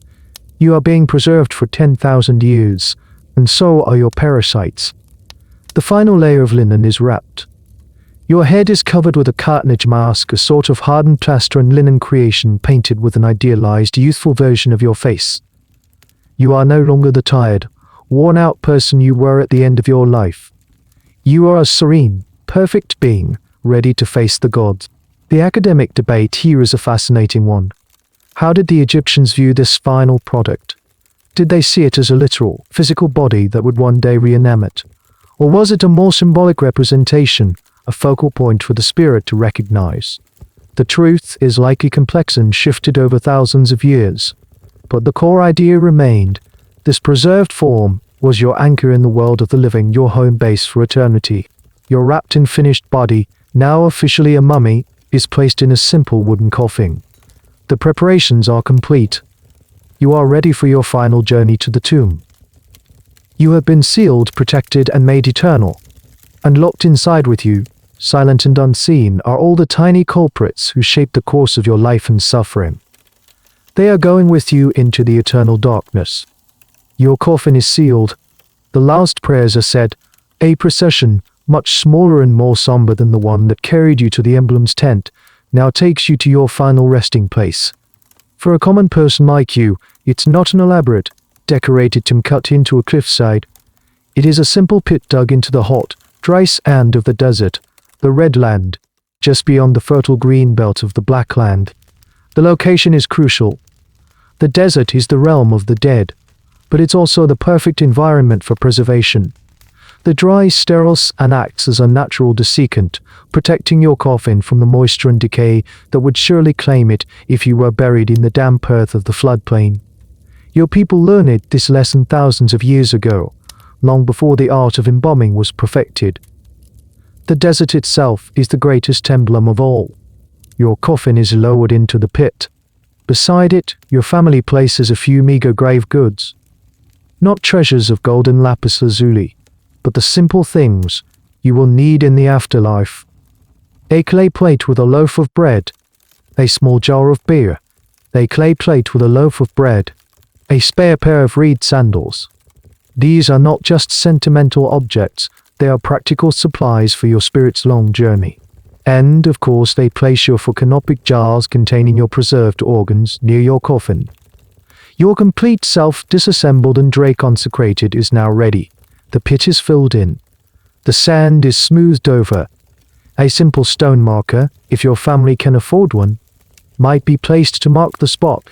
And then, silent. The world of the living moves on. The sun continues its daily journey across the sky.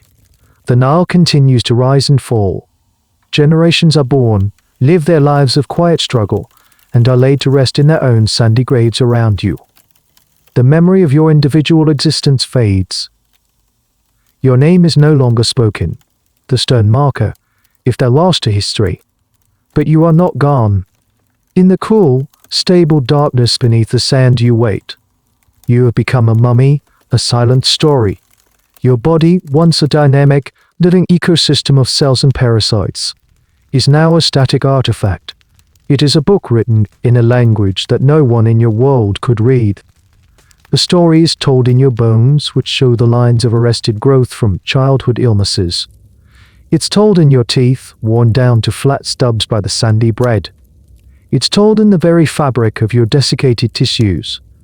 Inside your hollow torso, now packed with sawdust and linen, stray, microscopic parasite eggs cling to the dried remnants of your intestinal walls. In the falcon-headed canopic jar buried beside you, your preserved intestines hold a more concentrated record of your afflictions.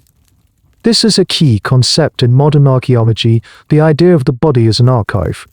Every individual life, no matter how humble, is a record of its time and place. Your body records the diet you ate, the diseases you suffered, the physical labor you endured. A strange and specific detail about this silent story is what it doesn't say.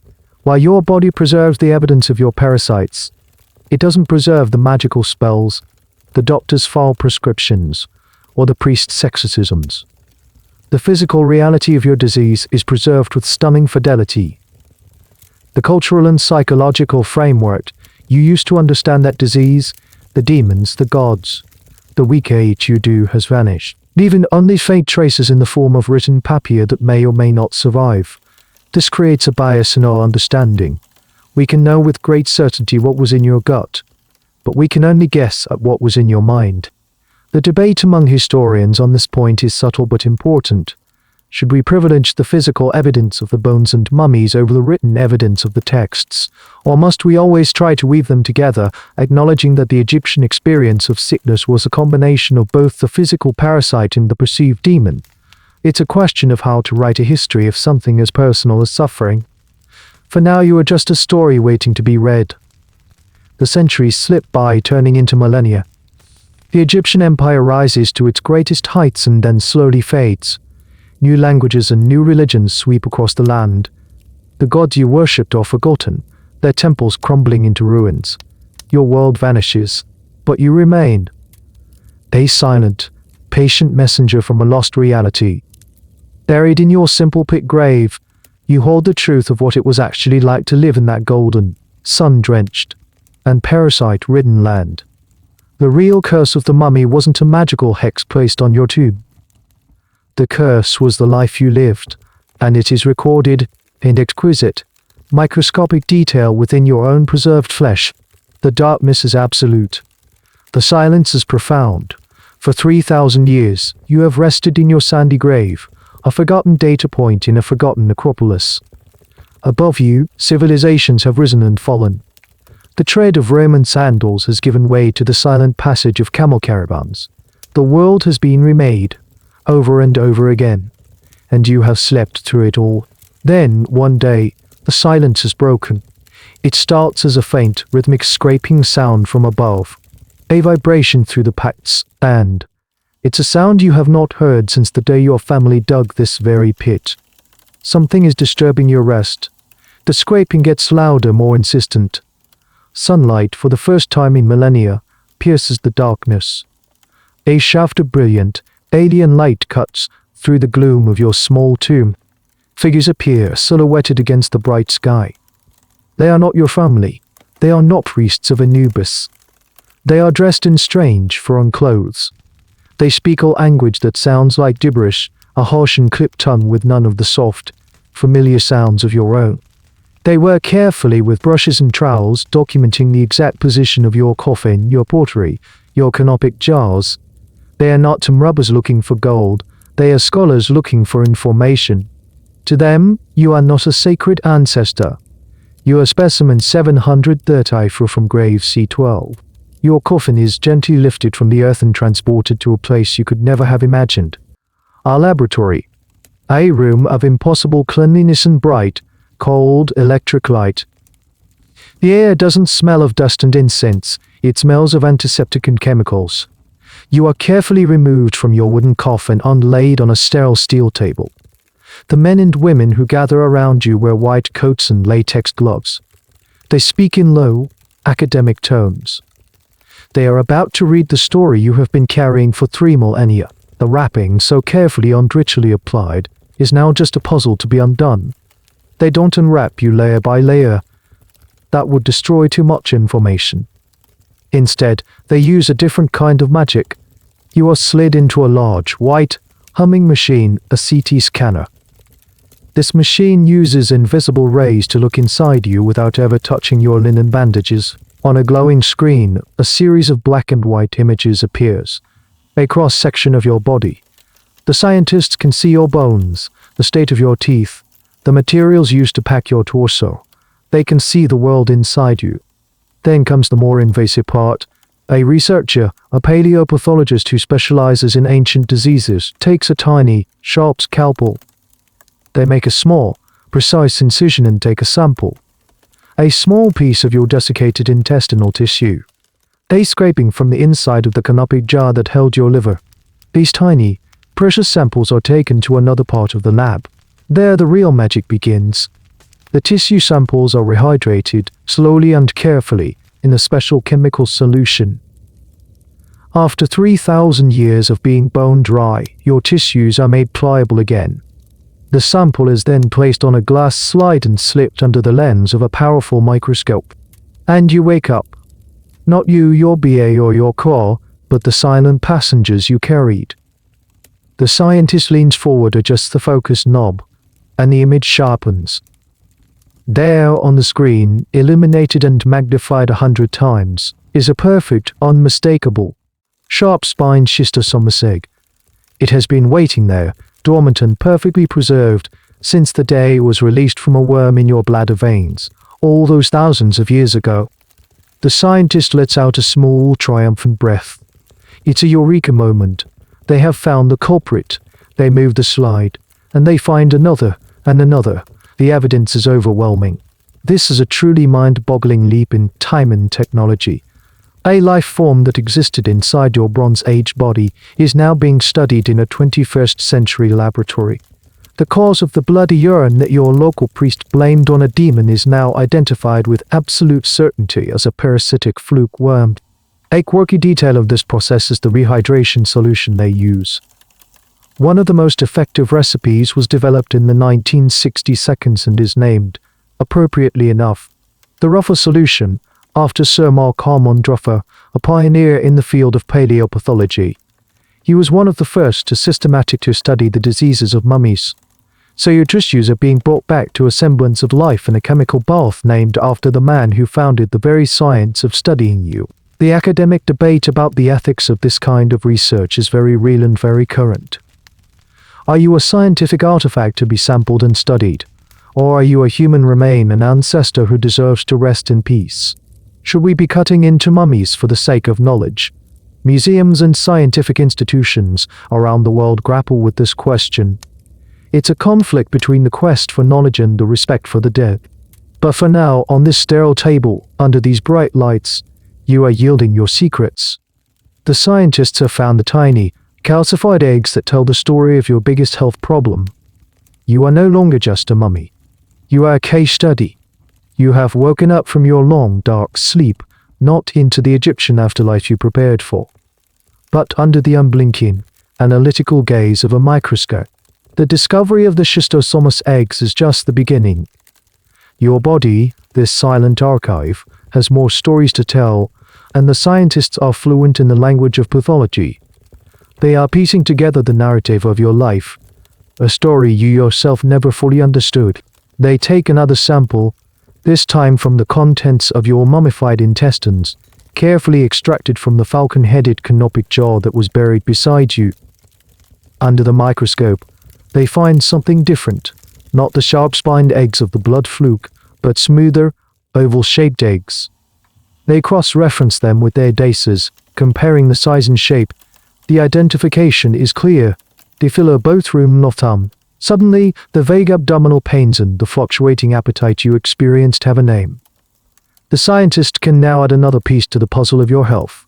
You were not just anemic from blood loss. You were also likely suffering from vitamin B12 deficiency, thanks to this massive intestinal squatter. Next, they turn their attention to your muscle tissue. This is more difficult. As the Ambamarals know, muscle doesn't preserve as well as bone or even skin. But using advanced imaging techniques and taking microscopic core samples, they look for the telltale signs of the Trichinella invasion. And there, deep in the desiccated fibers of your thigh muscle, they find it, a tiny, calcified, coiled shape. The ghost of a worm, perfectly preserved in its nurse cell tomb. The agonizing fiery sickness you endured after that long-ago pork feast is finally diagnosed, 3,000 years after the fact. The demon of the burning flesh is identified as a nematode worm. And what about the changes in your mind? The subtle shift towards recklessness. That's the hardest part to prove. But the scientists can use molecular techniques, searching for ancient DNA. From a sample of your brain tissue, if any was left behind by the emblem's hook, or from other tissues in your body, they search for the genetic fragments of Toxoplasma gondii. It's like looking for a single sentence in a library of shredded books, but with painstaking work. They find it, a positive match. The diagnosis is complete. You were a walking ecosystem of disease, a textbook case of polyparasitites. The scientists can now write their paper. They can give a voice to your suffering. They can describe, in precise clinical terms, the biological reality of your life. The individual, specimen 730 shows evidence of chronic infection with Schistosomus hematubium, Diphyllobothromotum, Trichinella spiralis, and Toxoplasma gondii, neuralgia and potential neurological effects. It's a cold, detached summary of a life of pain, but in its own way it's a form of justice. It replaces the fuzzy, terrifying explanations of your time, the angry gods, the consuming demons, the toxic WKHU with the clear, rational light of science. It tells the truth of your condition. Here's a fascinating detail about the cutting edge of this research. Scientists are no longer just identifying the parasites. They are now able to extract the ancient DNA of the parasites themselves. By sequencing the genes of a 3,000-year-old schistosomus worm, they can compare it to its modern descendants. This allows them to study how the parasite has evolved over time, how it adapted to its human hosts, and how it spread. Your body is not just a record of your own life, it's a vital piece of the puzzle in understanding the history of disease itself. You are helping to fight the very same afflictions that plagued you by providing the crucial data that was locked inside you. Of course, this raises its own academic debate. By focusing so intensely on the diseases and hardships, are we painting an unfairly grim picture of ancient Egypt? Are we ignoring the joy, the love, the art, the resilience? This is the misery-lit critique of paleopathology, that by focusing only on the skeleton and its ailments, we reduce vibrant human lives to a list of their pathologies. It's a valid concern. The scientific evidence of your suffering is overwhelming, but it's not the only story. Your life also contained laughter festivals and the simple comfort of a purring cat, even if that cat was the source of a brain parasite. But for the first time, your story is being told in a way that is complete. The scientists can see the whole picture. They understand the link between the river and your anemia. They know the connection between the fish and your malnutrition. They can trace the path from the celebratory pork to the aches in your muscles. They can draw a line from the sacred cat to the whispers in your brain. They have given a voice to your silent suffering. They have solved the mystery that you took with you to your grave. They have read the final, secret chapter of your life, the one written in the language of your own cells. You are laid out on the steel table, a specimen that has been thoroughly analyzed. Your secrets have been revealed, your ailments diagnosed. The scientific paper has been written, adding a small, new paragraph to the vast book of human history. The story seems to be over, but there is one final piece of understanding to fall into place. Think back to the moment your coffin was sealed, your tomb filled with sand. Your family and your priests believed they were protecting you from the chaos and decay of the outside world. They feared tomb robbers, the enemies of Osiris who might desecrate your final resting place. They feared the great devourer, MMIT, who would consume the heart of the unjust. Their concept of a curse was an external threat, a force of chaos that might violate the sanctity of the tomb. This is the image that has captured the imagination of the world for centuries, the curse of the Pharaohs. The idea that anyone who disturbs the sleep of the mummy will be struck down by ancient magical forces. It's a dramatic, thrilling, and romantic notion, but it is profoundly wrong. The final realization, the one that ties your entire story together, is this: the curse was always inside. The true horror of the tomb was not a magical hex waiting to be unleashed on intruders. The true horror was the biological reality that you, and almost everyone you knew, carried within your own bodies every single day. The curse wasn't written in hieroglyphs on the wall. It was written in the language of parasitic life cycles. The debilitating weariness was the work of a lazy demon. It was anemia caused by thousands of blood fluke eggs scouring your veins and bladder. The gnawing in your gut was the spirit consuming your essence. It was a 30-foot tapeworm stealing your food. The fire in your muscles wasn't a punishment from a wrathful god. It was a swarm of microscopic worms and sting in your flesh. The subtle changes in your courage, your very personality, weren't the influence of a divine spirit. They were the whispers of a protozoan in your brain. Your life was a constant, unwinnable war fought on a microscopic battlefield within your own tissues. And this was the normal state of affairs. This was life in one of the greatest civilizations the world has ever known. They built monuments that would touch the sky, that would last for millennia, and they did it while their bodies were being systematically plundered from the inside out. Here's one last, curious historical detail that puts a fine point on this. When Howard Carter's team opened a Titanic nest in 1922, the world was mesmerized by the discovery. But several members of the expedition, including their financial backer Lord Carnarvon, died in the months and years that followed. This fueled the media frenzy about the curse of Tutankhamun. The most likely cause of Lord Carnarvon's death, however, was an infection from a mosquito bite, which became septic after he irritated it while shaving. But some have proposed another, more intriguing theory, that the tomb, sealed for over 3,000 years, might have contained dormant, pathogenic mold spores, like Aspergillus, which could have been inhaled by the excavators, causing a fatal lung infection. This theory is highly debated and probably not true, but it highlights a fascinating point. Even if there was a curse, it was likely to be biological, not magical, a microscopic, dormant life form, not a vengeful spirit. The real threats are almost the ones you cannot see. And so your story ends where it began, with an invisible threat hiding in plain sight. It began with the beautiful, life-giving Nile, whose waters carried a hidden plague. It ends in a tomb, where the terror was not the specter of a ghost, but the preserved reality of the parasites within the mummy. You were not cursed in life. The curse was the constant, grinding biological tax that was levied on every man, woman, and child who lived along the great river. It was the price they paid for building their civilization in a paradise that was also a paradise that was also a paradise for parasites. The greatest secret the mummies hold is not the location of hidden gold, but the story of their own quiet, internal, lifelong struggle. The curse was always and only inside.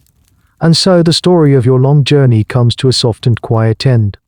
From the warm, sunlit banks of the ancient river to the cool, sterile silence of a modern laboratory, the aches and the fears, the demons and the diagnoses, all of it now begins to fade, like a dream upon waking. The sharp edges of the story soften and blur, leaving only a gentle, drifting sensation. You can feel the weight of those thousands of years beginning to lift, dissolving into a comfortable quiet. The concerns of that ancient life are not your concerns. The struggles of that weary body are not your struggles. They are just echoes now, whispers from a world that is so very far away.